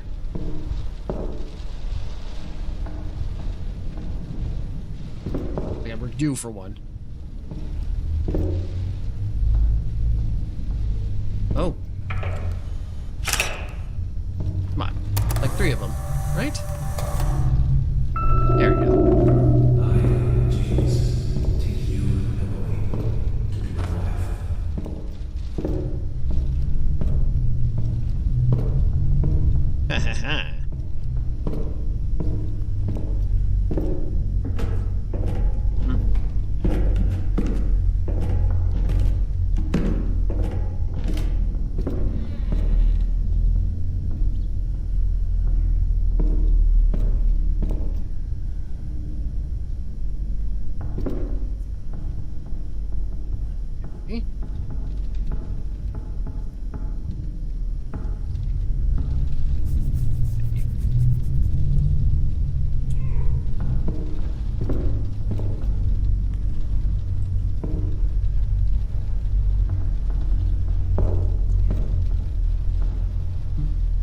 I feel like those are going to change up, and that's when I'm going to have to... That's going to be, like, the anomaly.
See anything.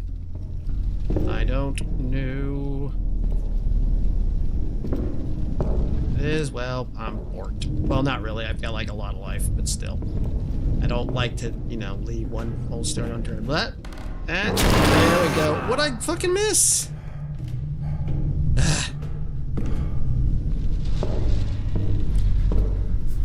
Thank you, buddy.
guessing it's just gonna get harder.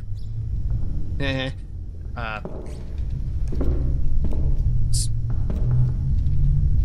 farther I go.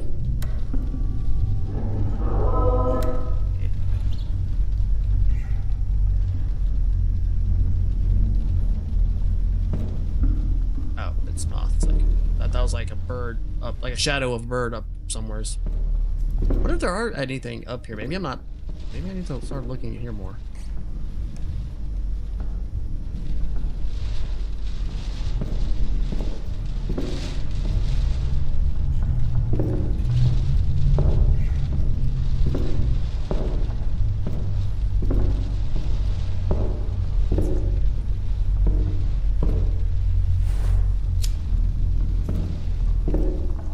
Oh.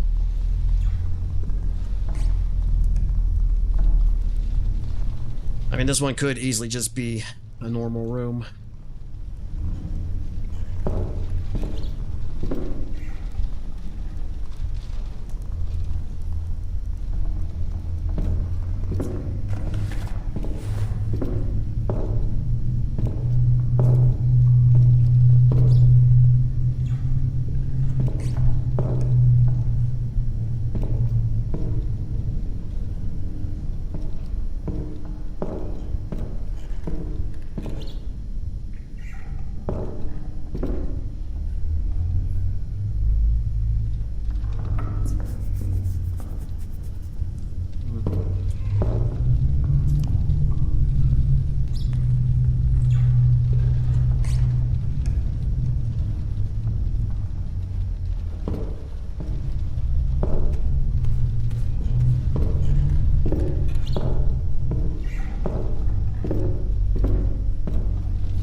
See anything.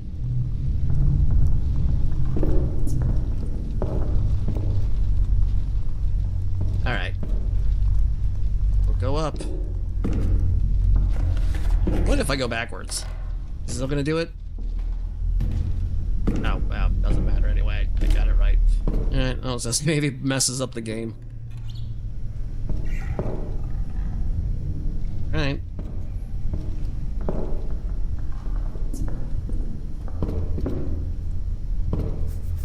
Get my sanity back, even though it's already perfectly fine.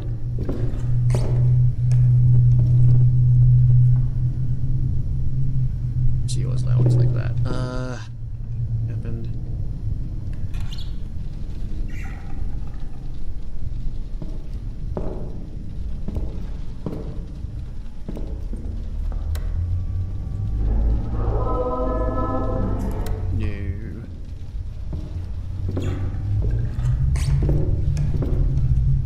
Has to be something here. Come on, you can't just give me 2 free rooms. I'm not gonna. I don't buy that.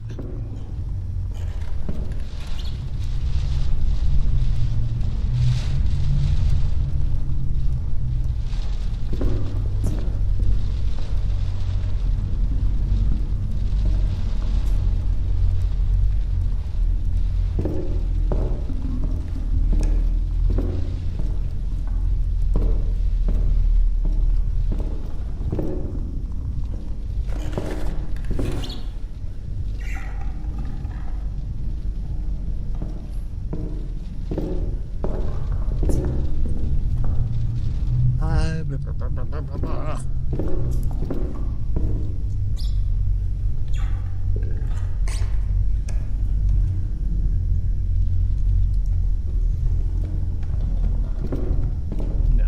All right. Oh,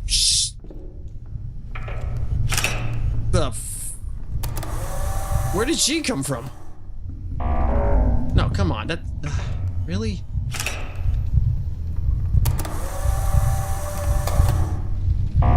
Why does that not count? She's literally right there.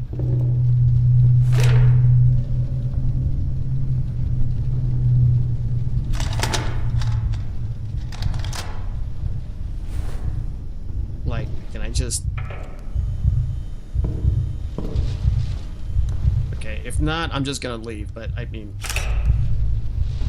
Really? Come on. Jeez. Okay, fine, whatever. Okay, I didn't... So either this game completely doesn't, like, that doesn't count as an anomaly, or I don't know what the fuck.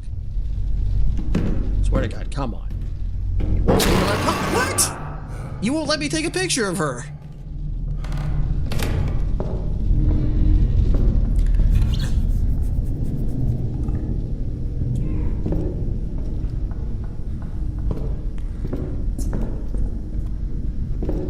Was I supposed to take a picture of something else that was in the room, or... Like, did it say that?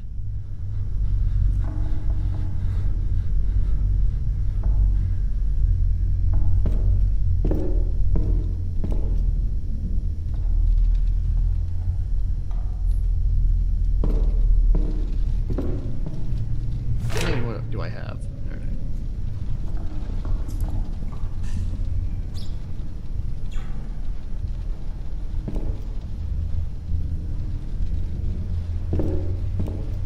Guessing I have to look for the anomalies while she's trying to kill me. Maybe it's like it's sort of a makeshift time limit.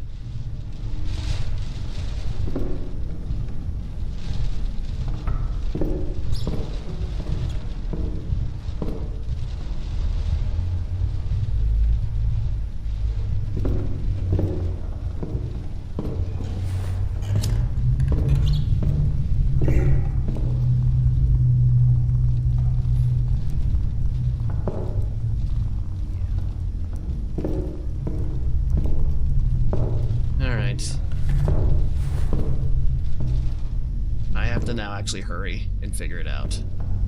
Well, whatever happens, happens. Just do it already. Oh, really? Okay. Oh, yeah, she's not the time. Yep, there you go. Nice try. Come on. There's a teddy bear. Damn straight.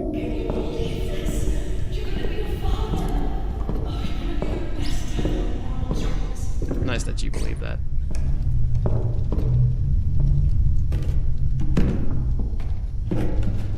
So yeah, I guess I do have to try to find it before she kills me.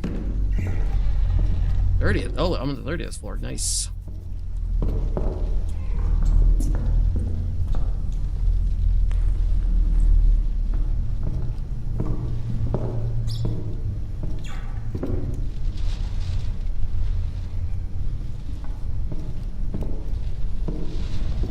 Oh, hello.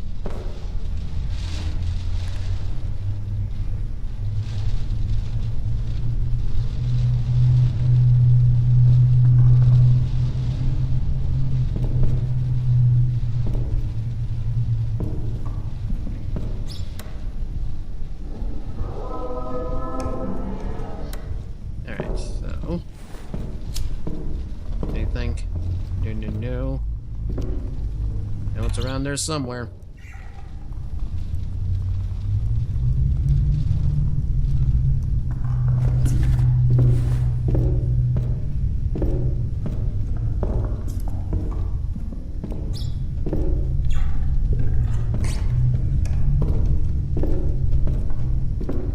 Don't see anything.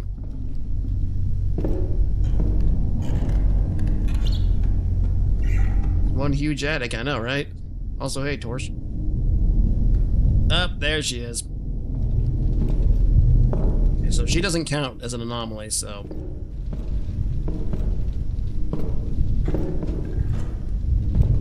You gotta be careful. Alright, I'm gonna assume there's nothing here.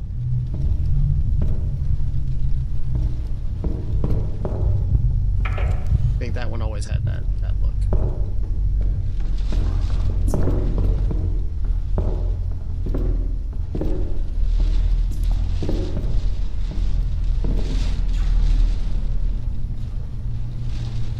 Alright.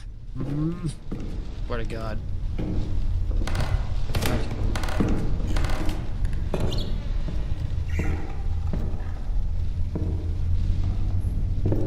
Nope. Alright, just making sure. Nothing, nothing.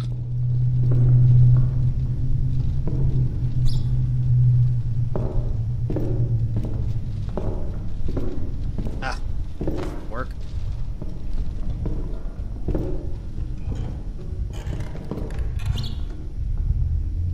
Coming up. No. No.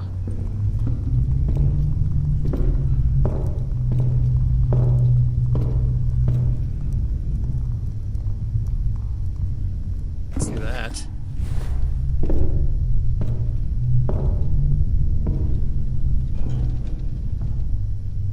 That.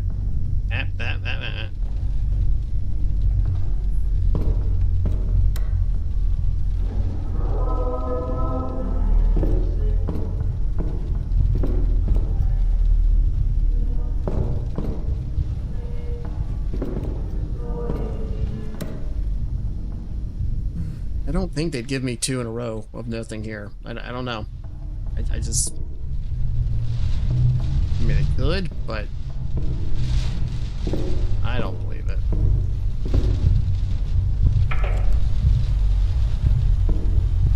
Those don't look that different. That. That.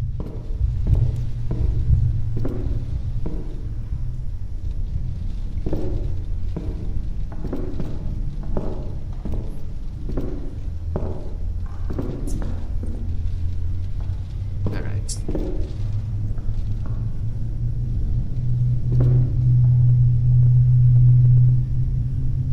Anything on the roof? Or the ceiling?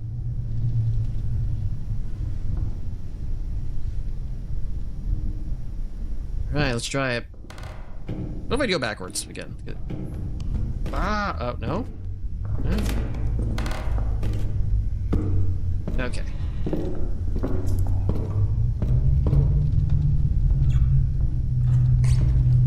Scan. No. Okay. Nothing. Nothing.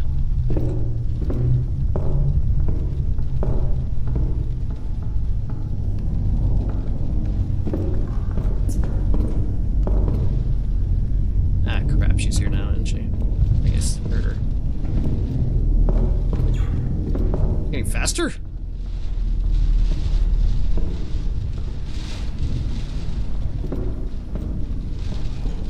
I see it. Well, I guess I missed it. I was like, I'm trying to look back at her. Come on. There we go.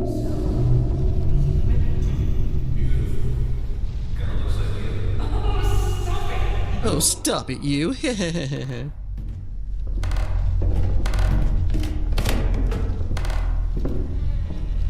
Okay. No, no, no, no, no, no. No, no, no. No. Like.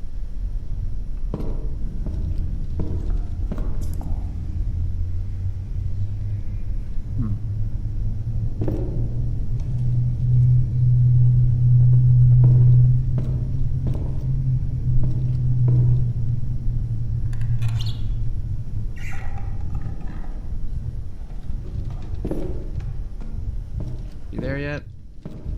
No, but she's getting there.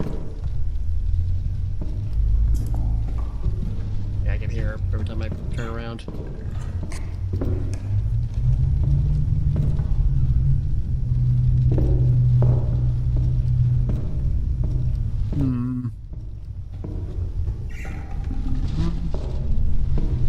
There she is.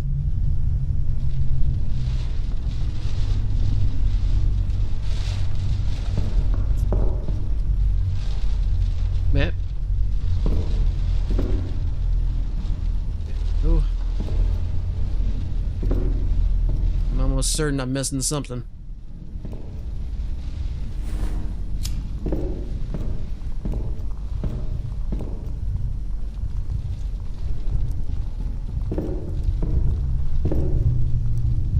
Seeds, blah, blah, blah.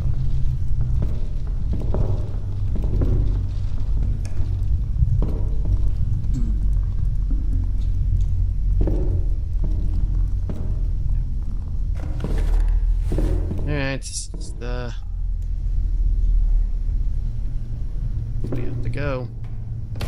Even if I could find it over there. Yeah.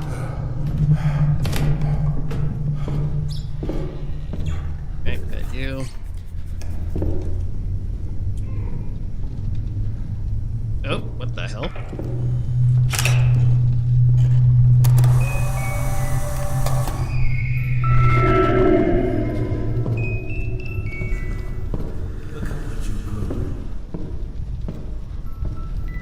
What's the story behind this?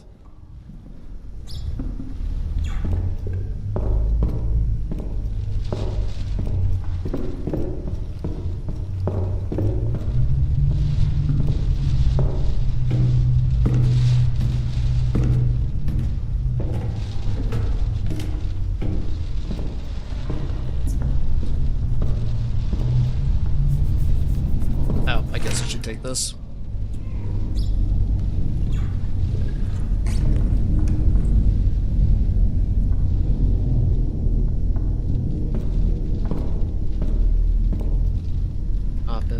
Office.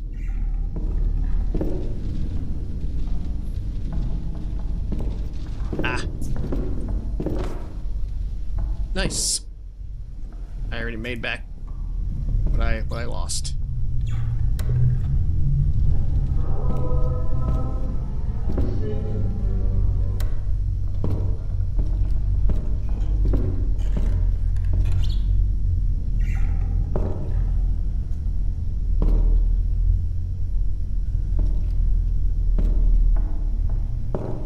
What the hell am I wearing?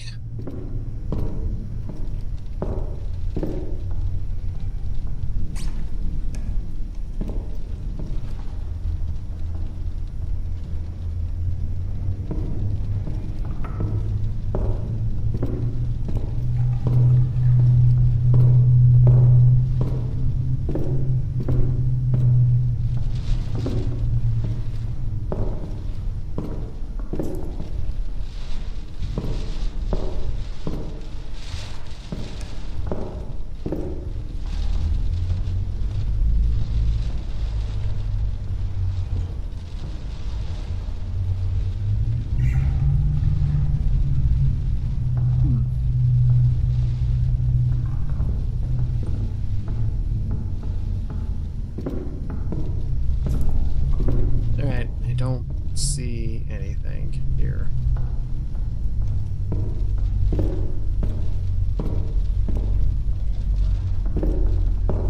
At all.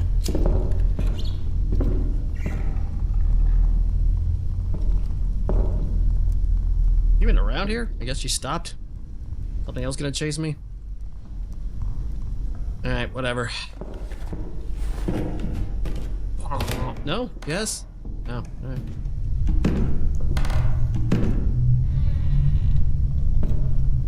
So.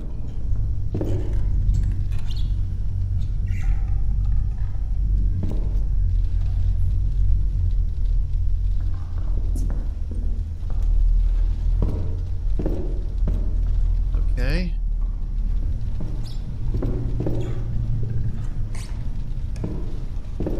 Thank you.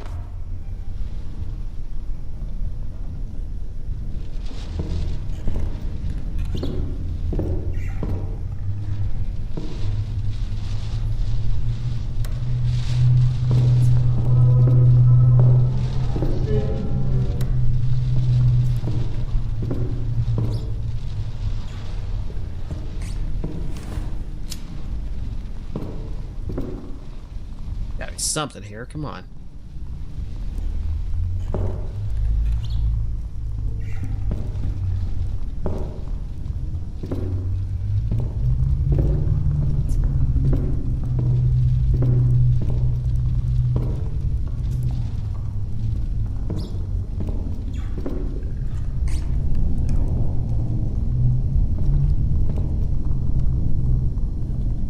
Ports, no. No.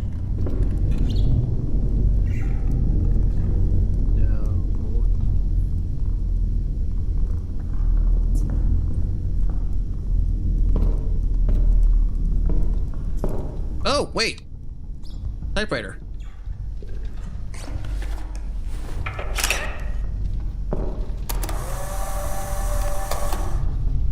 Nice. Did you take their pictures for as well? You were so handsome before. Uh-oh, is he a failed writer? Is this where it's gonna get really bad for them?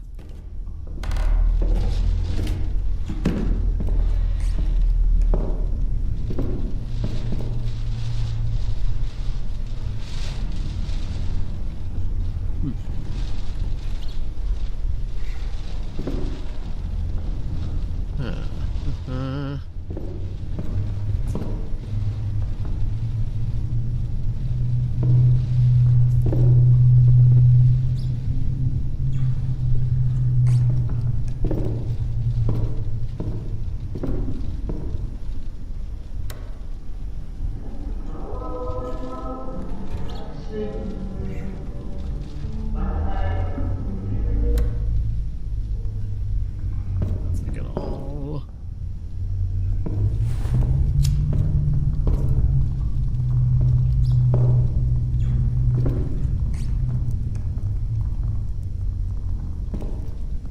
Is there nothing?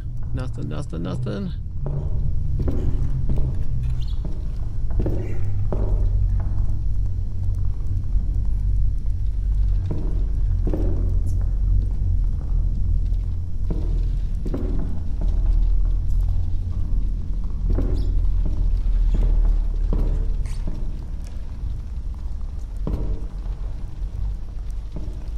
Just making sure. Not gonna kill me.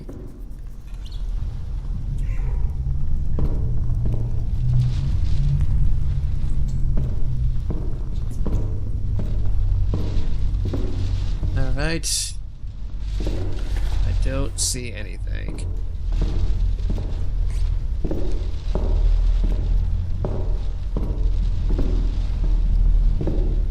Ah. Alright.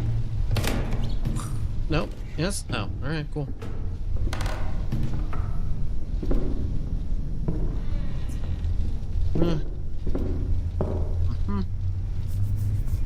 You.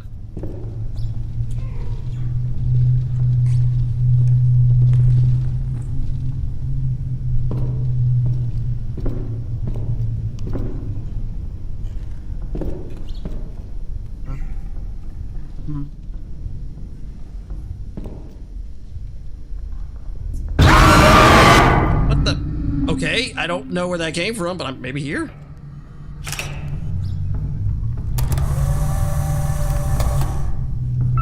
Oh, okay.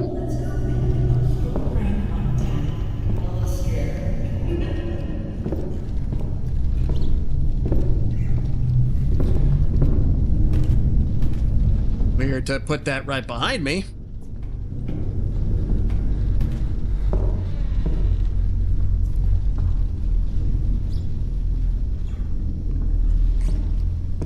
Hold on. Let me say the sound though. Let's see. It's fine. Bug effects? No, not much on. Oh, it's just regular. Okay, whatever. I thought maybe there would be like for the dialogue because I can barely hear it.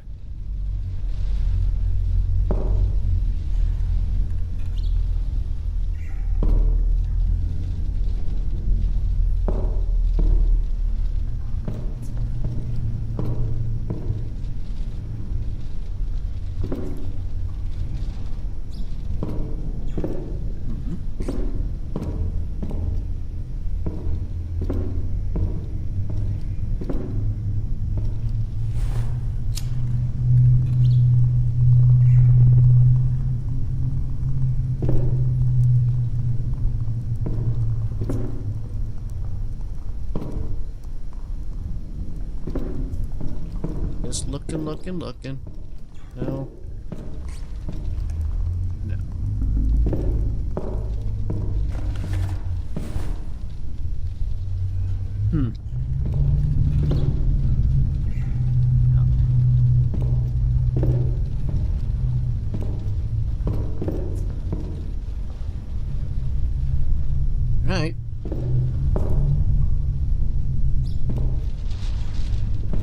weird to do another pattern.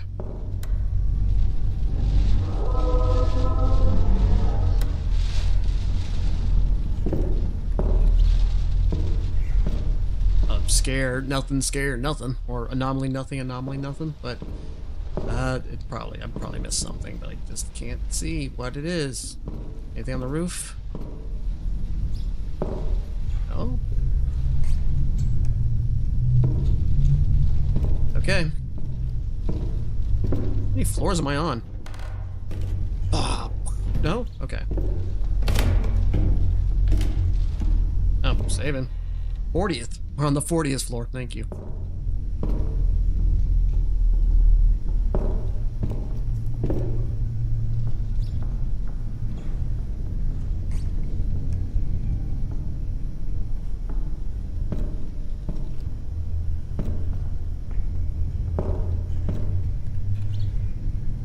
Due for another anomaly. Oh.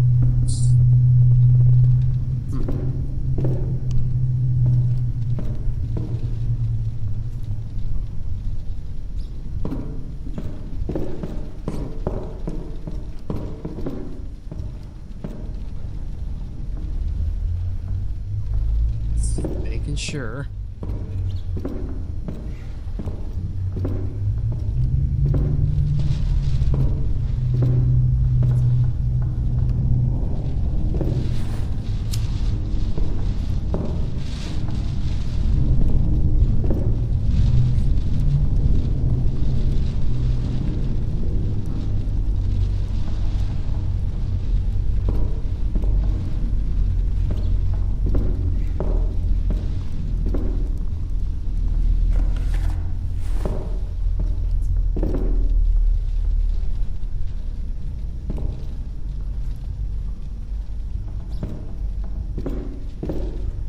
I like that my hands are moving,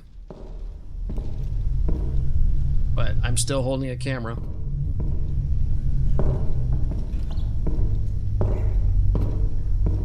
Unless that's supposed to be the anomaly.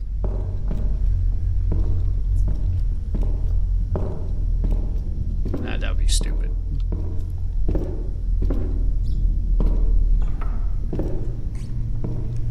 I'm bored. Let's just do it anyway.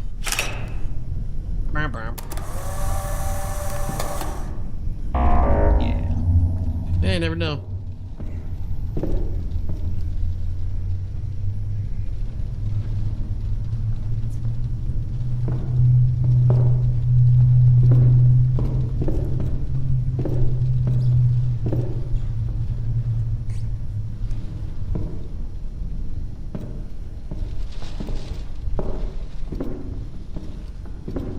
Alright, just gonna go up then. Probably missed something. I don't know what, but, you know, whatever. Eh? Oh, alright, two normal ones. We have to have another, there has to be an anomaly here then.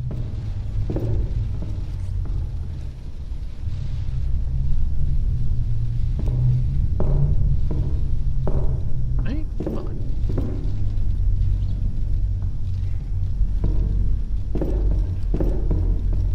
Nope. No.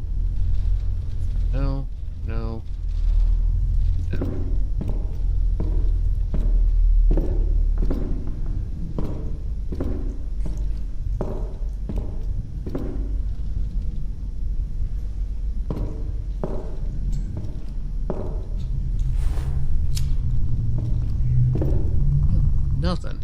Nothing at all.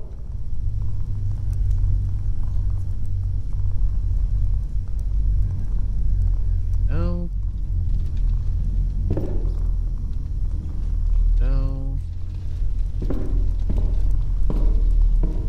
Guessing that thing just kind of gave up, too. Jesus.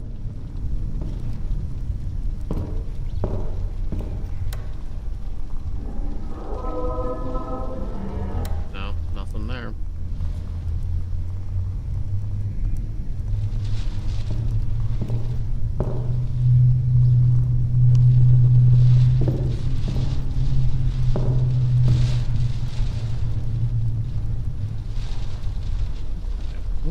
No.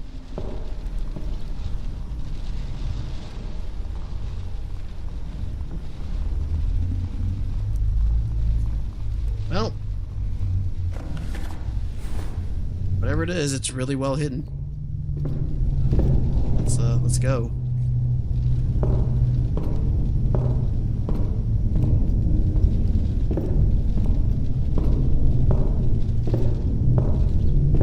Alright, come on, show it. I know I missed it. Yeah.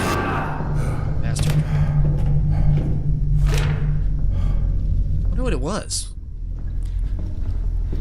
Also.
I don't know. I'll try.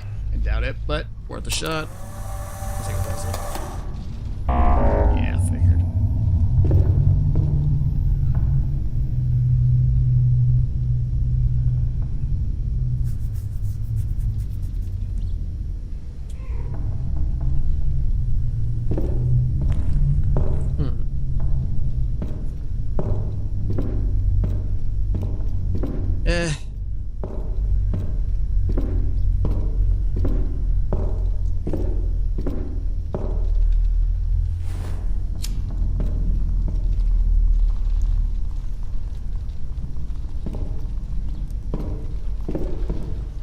Never know. Could be like follow me or some shit.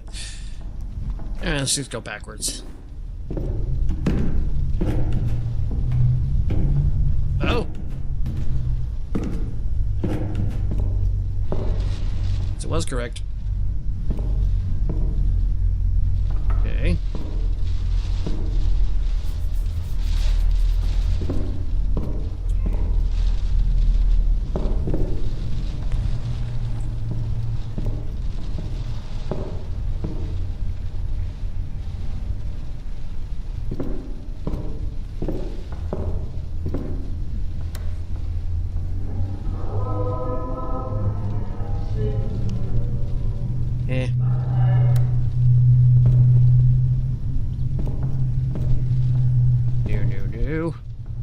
Well, there it is. What the hell is that?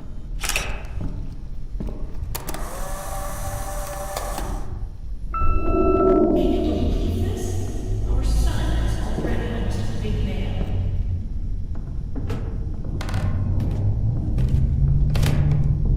Okay, I don't know what that big old blob, that little blob had anything to do with your son, but okay, whatever.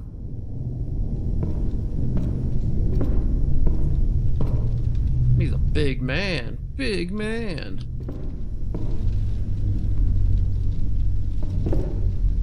I don't remember that looking like that. Really? I won't look at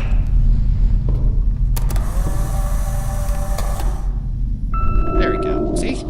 Oh! Gee, wah, wah, wah, wah.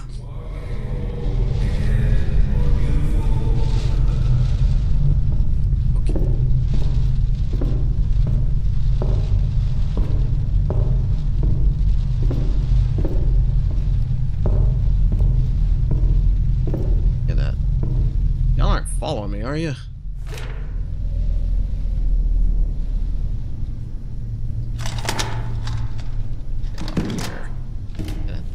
Let y'all do what you gotta do.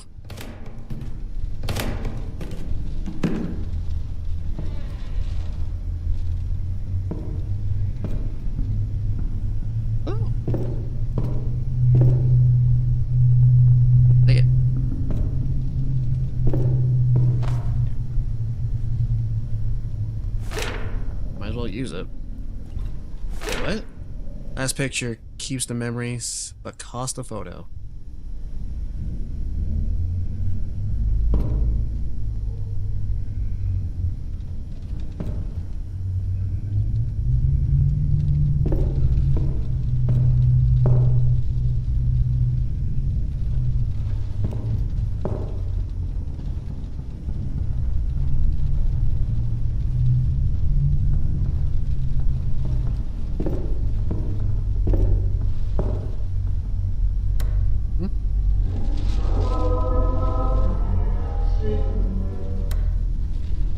Mostly checking to see maybe, I don't know, like the audio would mess up or something.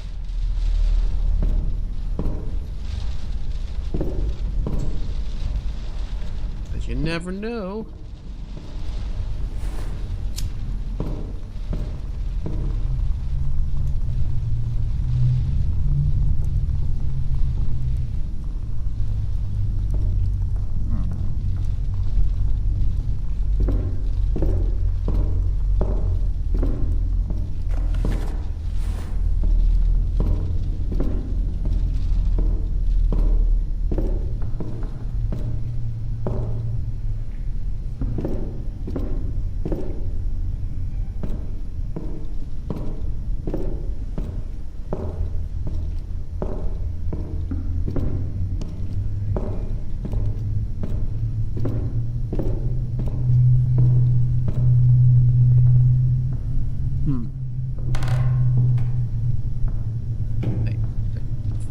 Ceiling, whatever.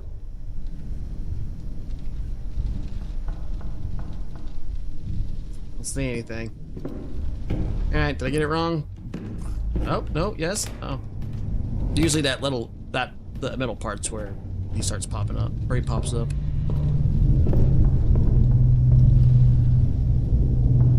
Oh, wait. There's no covers. Come on.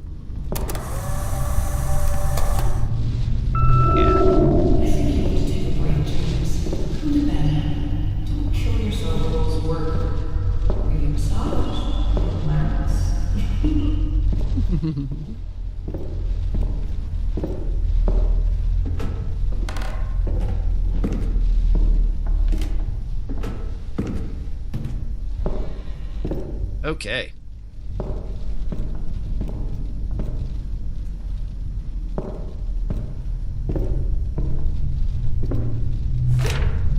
This picture, that was gonna be something else. No. No. No.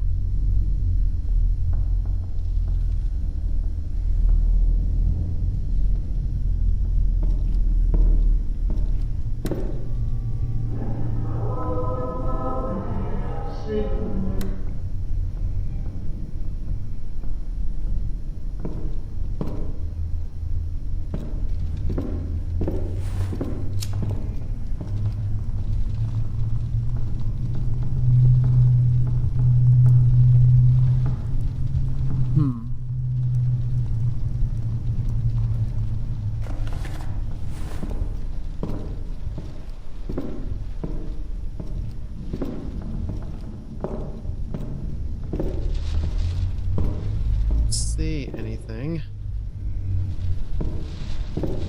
Looks fine.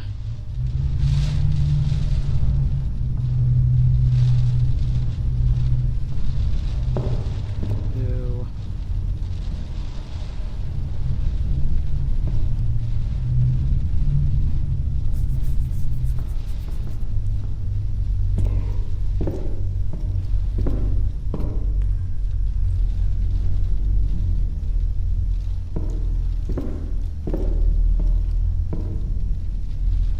Alright. Go up. I don't know what I missed.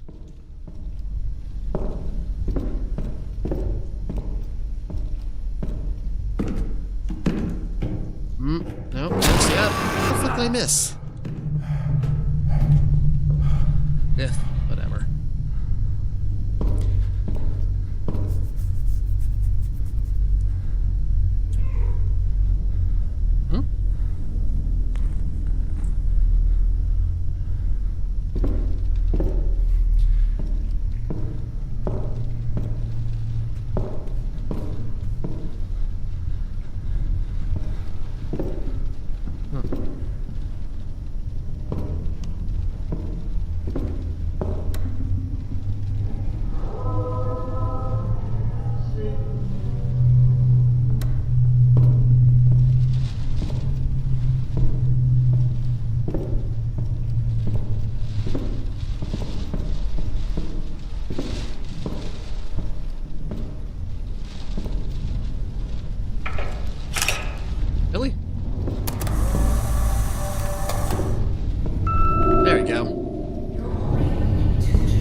Oh boy.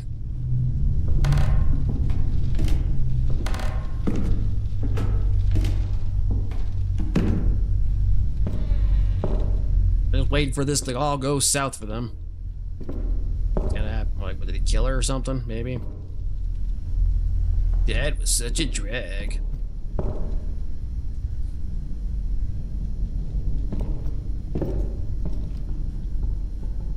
What the hell is that?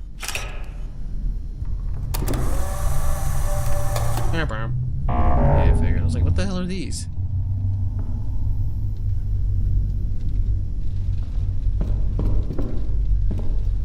Oh.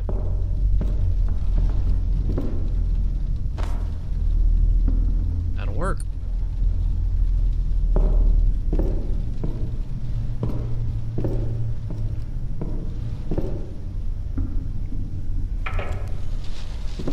Try one more time.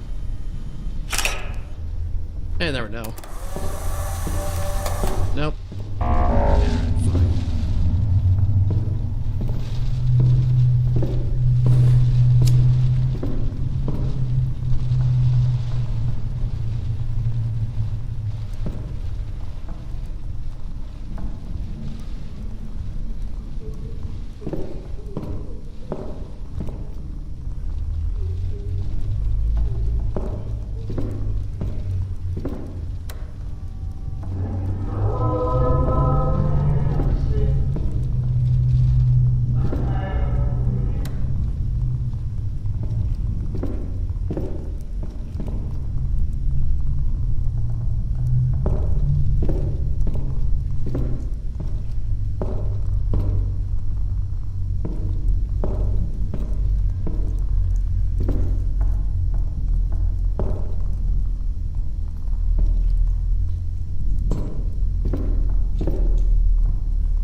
Don't see anything.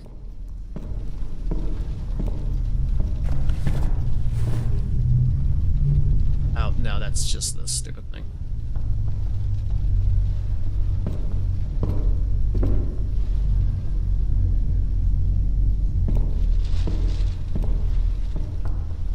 Right, let's see. So far backward. Let's. Oh, never. I liked it every time I try to walk backwards to see if it messes up. Too bad this isn't the camera obscura. Yeah, I know. I really should get to playing Fatal Frame 2 also.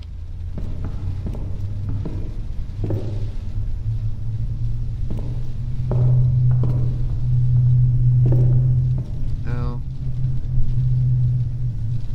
Gotta be something around here this time, right?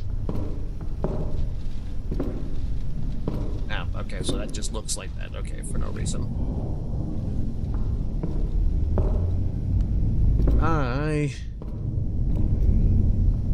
The Fatal Frame is one of those franchises I never got into, mostly because I didn't have a PlayStation 2 growing up. I didn't really get one until after college, and I didn't use it as much as I probably should have. I played the first one on Strello. I had a playthrough on my old channel. And I wanted to play more of them, but I wanted to stream them. But then other games kept coming up, and it just kind of got buried. And yet I have all the other ones. I have like the ones for the Switch, and I'm gonna, well, I want to get that newer one. That's gonna come for the Switch too, but I don't know. I don't want to encourage game keys. I want to see if maybe the Japanese version will have it, then I'll maybe import it. Oh shit, I should really probably at the cat.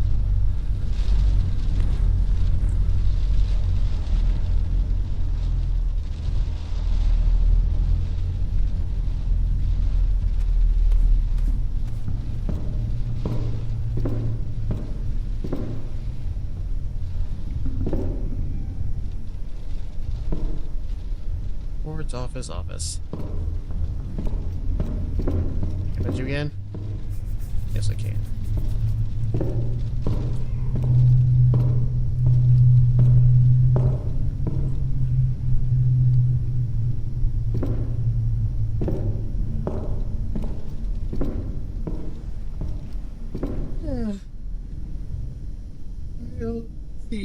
anything.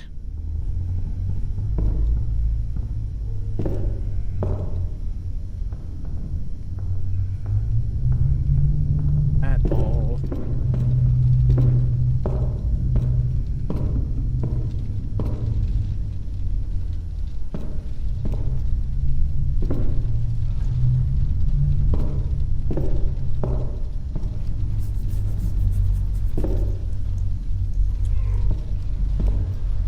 Alright.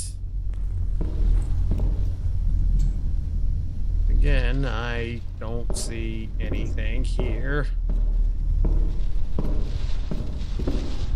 You're not different. Or, well, hold on. Is that always there?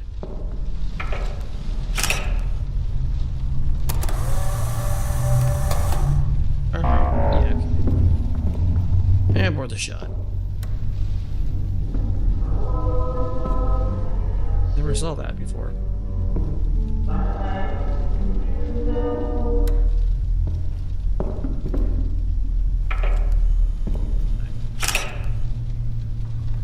Just to make sure. Oh, it is!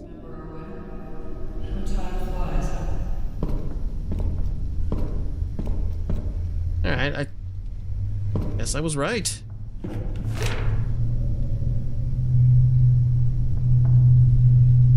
Oh, I forgot to double click it, then.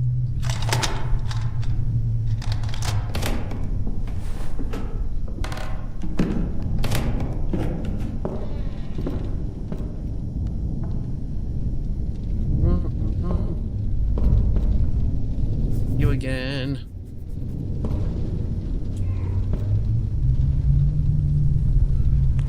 Oh, gee, I wonder what happens. All right, can I just take the whole thing? Because y'all let's just switch places. Does it count?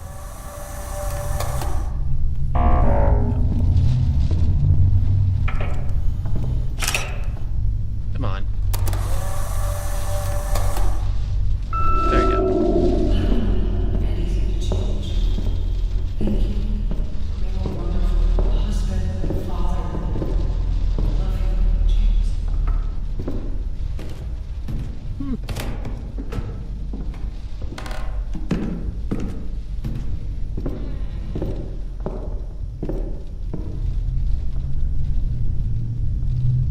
Hey, goddamn floors am I at?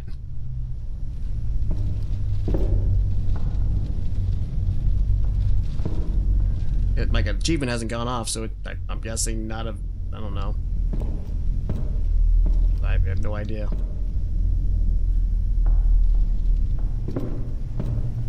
No.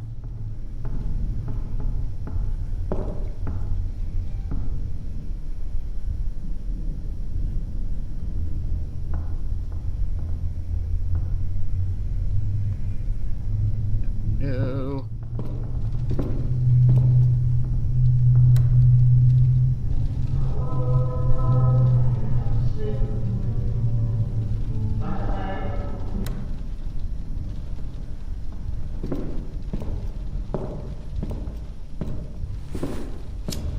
Anything?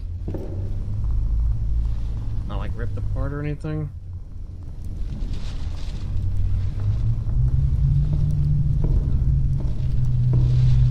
Wait, what the? This already a thing? Or did I take a picture of something that I didn't mean to take? Huh. Okay.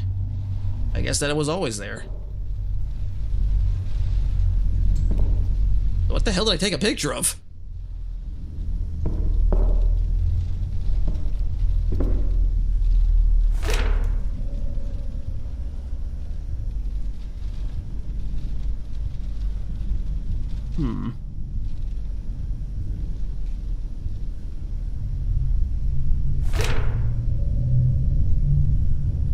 I don't know if that's the picture I just took now or what, but whatever. Alright. Unless it didn't catch it or whatever the fuck. Let's look at it. No. Oh wait, it is the last pic because the... That is the last picture I took. It was just showing that now because these two were switched, and now it should have been the other picture. Huh.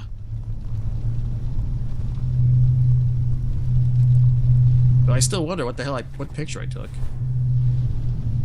Can I, like, look at the roll or something? No. Alright. You don't see anything, do you, Setzer? Nah, you don't. I still don't.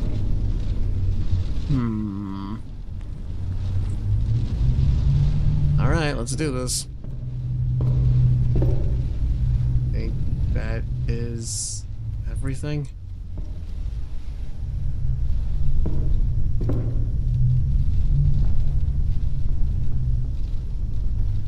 Yeah. Great, did this, right?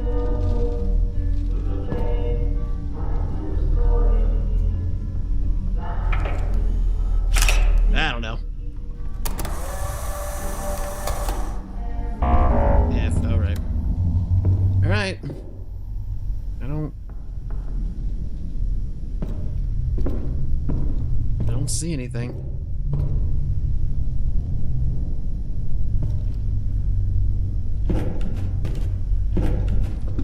Nope. Oh.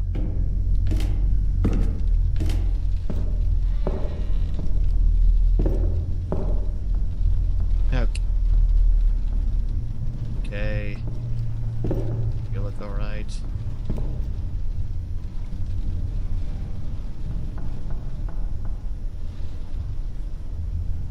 Ow, the books.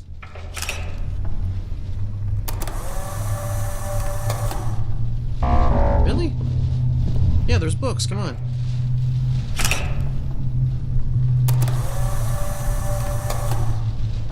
There we go.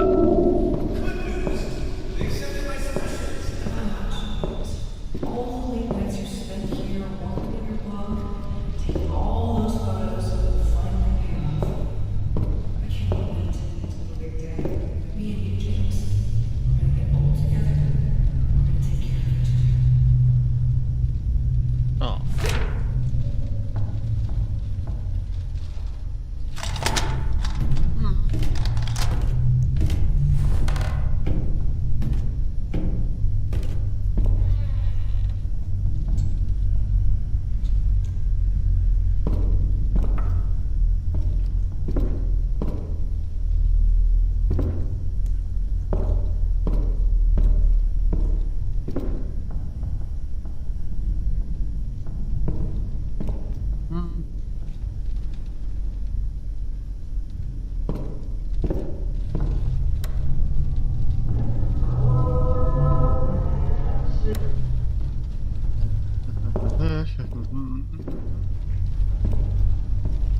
Anything?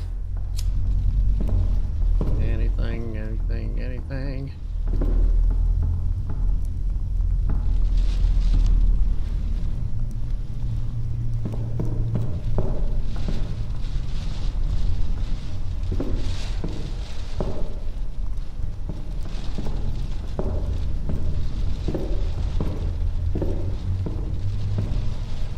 No. Yeah.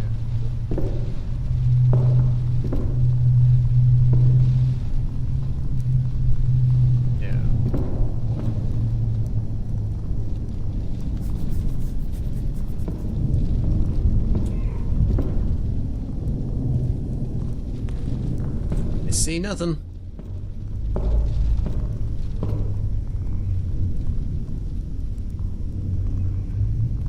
No.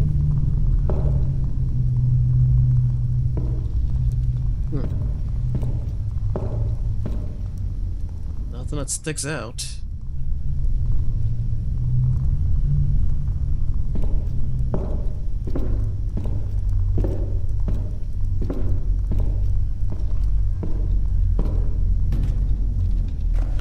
Oh, we'll find out. Oh.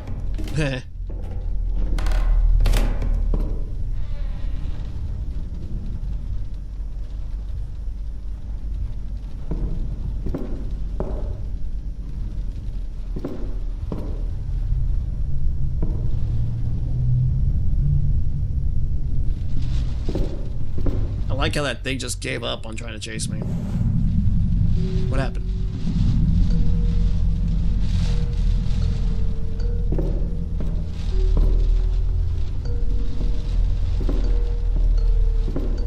It's gonna go.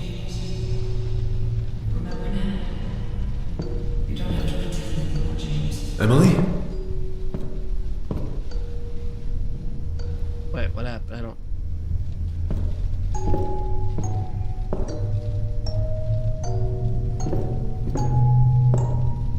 Go up?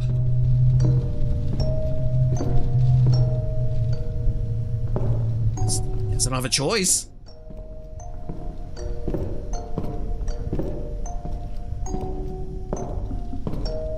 Did I win?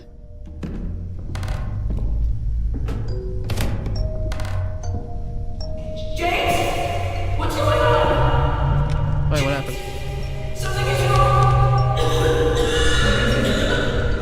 What?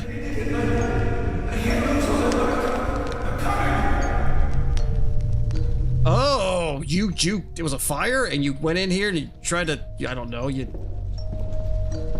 went to get all your work. And you fool.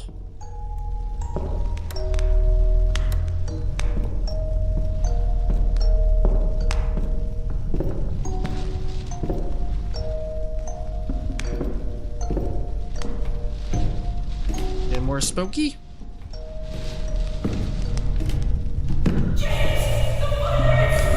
Yeah.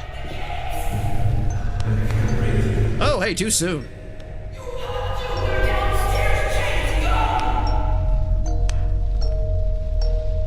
Yeah, what the...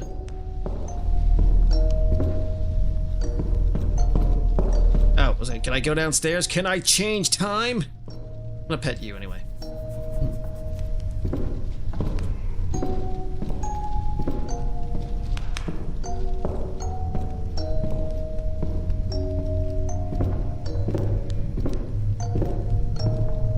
This is also why, you know, you get a computer. You can save that shit on the cloud, yo.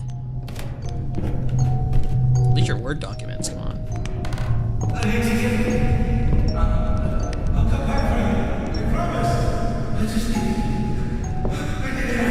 Oh no, what the hell?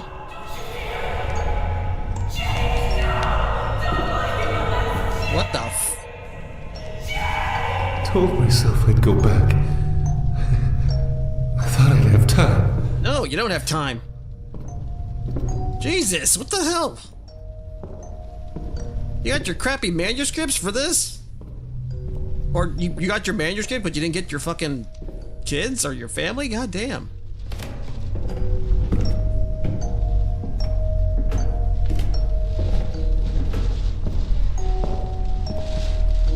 Oh, nothing?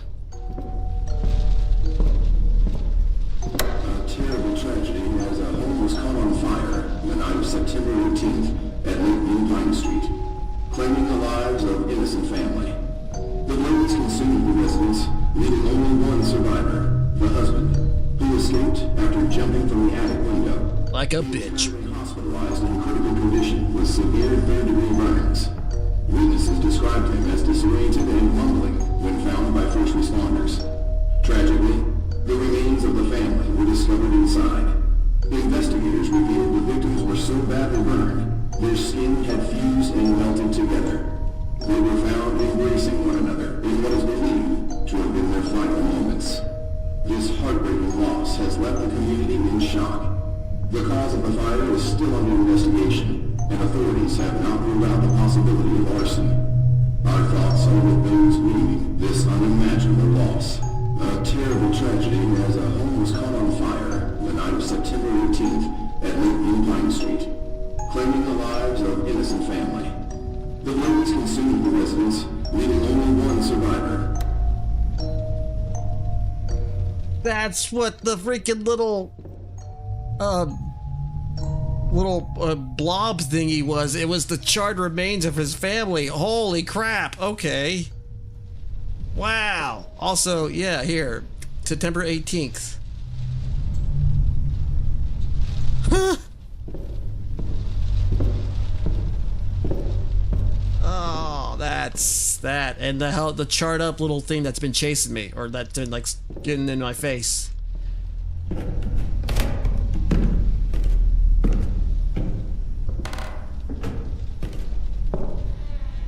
We were supposed to grow old together. I was supposed to protect you. I was supposed to save you. What have I done? I mean, what'd you do? What have I done? Well, you let your family die. You have to move on. You can't keep carrying your guilt. You don't have to do this. Yeah, I guess, whatever. Am I gonna get the in-attic ending here?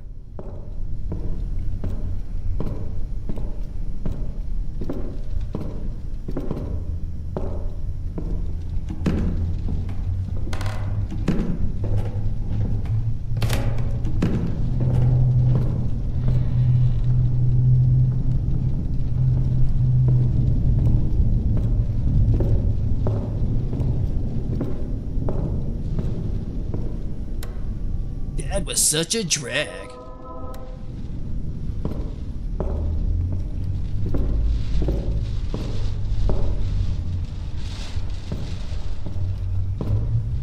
Am I supposed to see something here?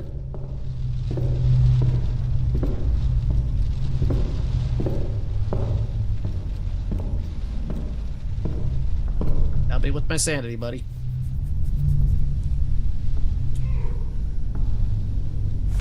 Oh, I don't have any more items. Alright. Let's go back up.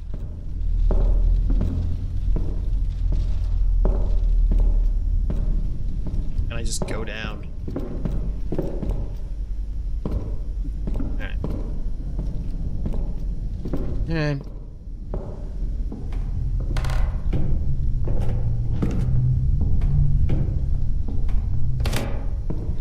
I'm sorry. I'm sorry.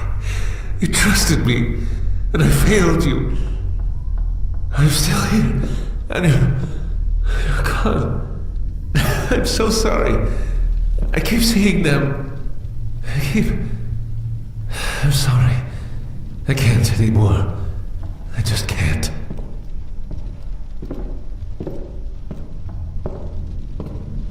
Oh, alright. Whatever.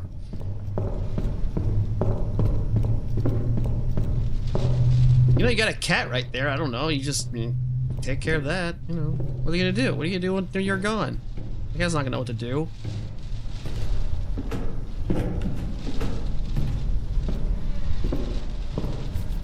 Cookie? Oh, that's not the name. Oh, what's going on there? That's not my cat's name. It's Setzer.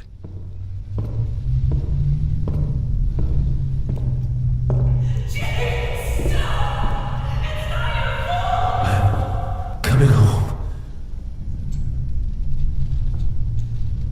It kind of was its fault.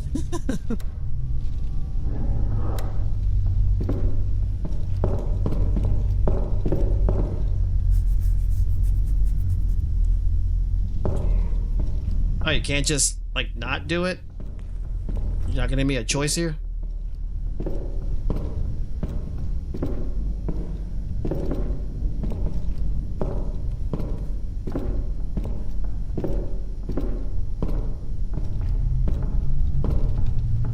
I mean, you're not gonna, you know, and we're going by, you know, Catholicism, you know, doing this is just gonna, you know, it's just gonna make you go to hell. You're not gonna see them.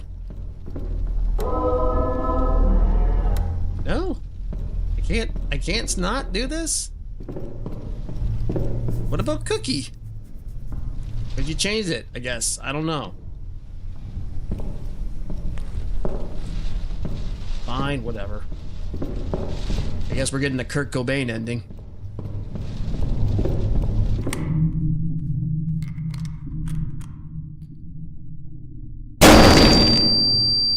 Anomalies caught. 24 out of 31. Thank you for playing. The game created by a sole developer at Steel Krill Studio. Made with the Unity game engine with the help of... Oh, I thought like... Wait.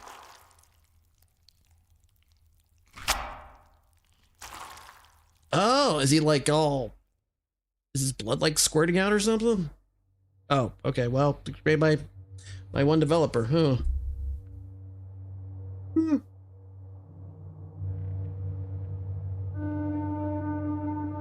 Well, I did pretty good, at least I'd say. But there you go. That was the 18th attic. Not bad, honestly. I guess the only real complaint would be, it is kind of hard sometimes to really know the camera is a little picky with, you know, how far you have to be for the picture. I was a little kind of, you know, obviously staying back a little bit because I didn't know if like the damn thing could kill you. Because like in the demo, if you touch some of them, you can die. But all in all, not up for these little anomaly games. It's not bad. Interesting little story. Clearly I missed some things, but whatever. But yeah, we are about almost 3 hours. I think that's a good place to stop. I don't know when I'm going to stream again because I looked at my schedule and it looks like they changed it a bit. So maybe at the most Saturday at the very least, because they had me working Saturday, unfortunately.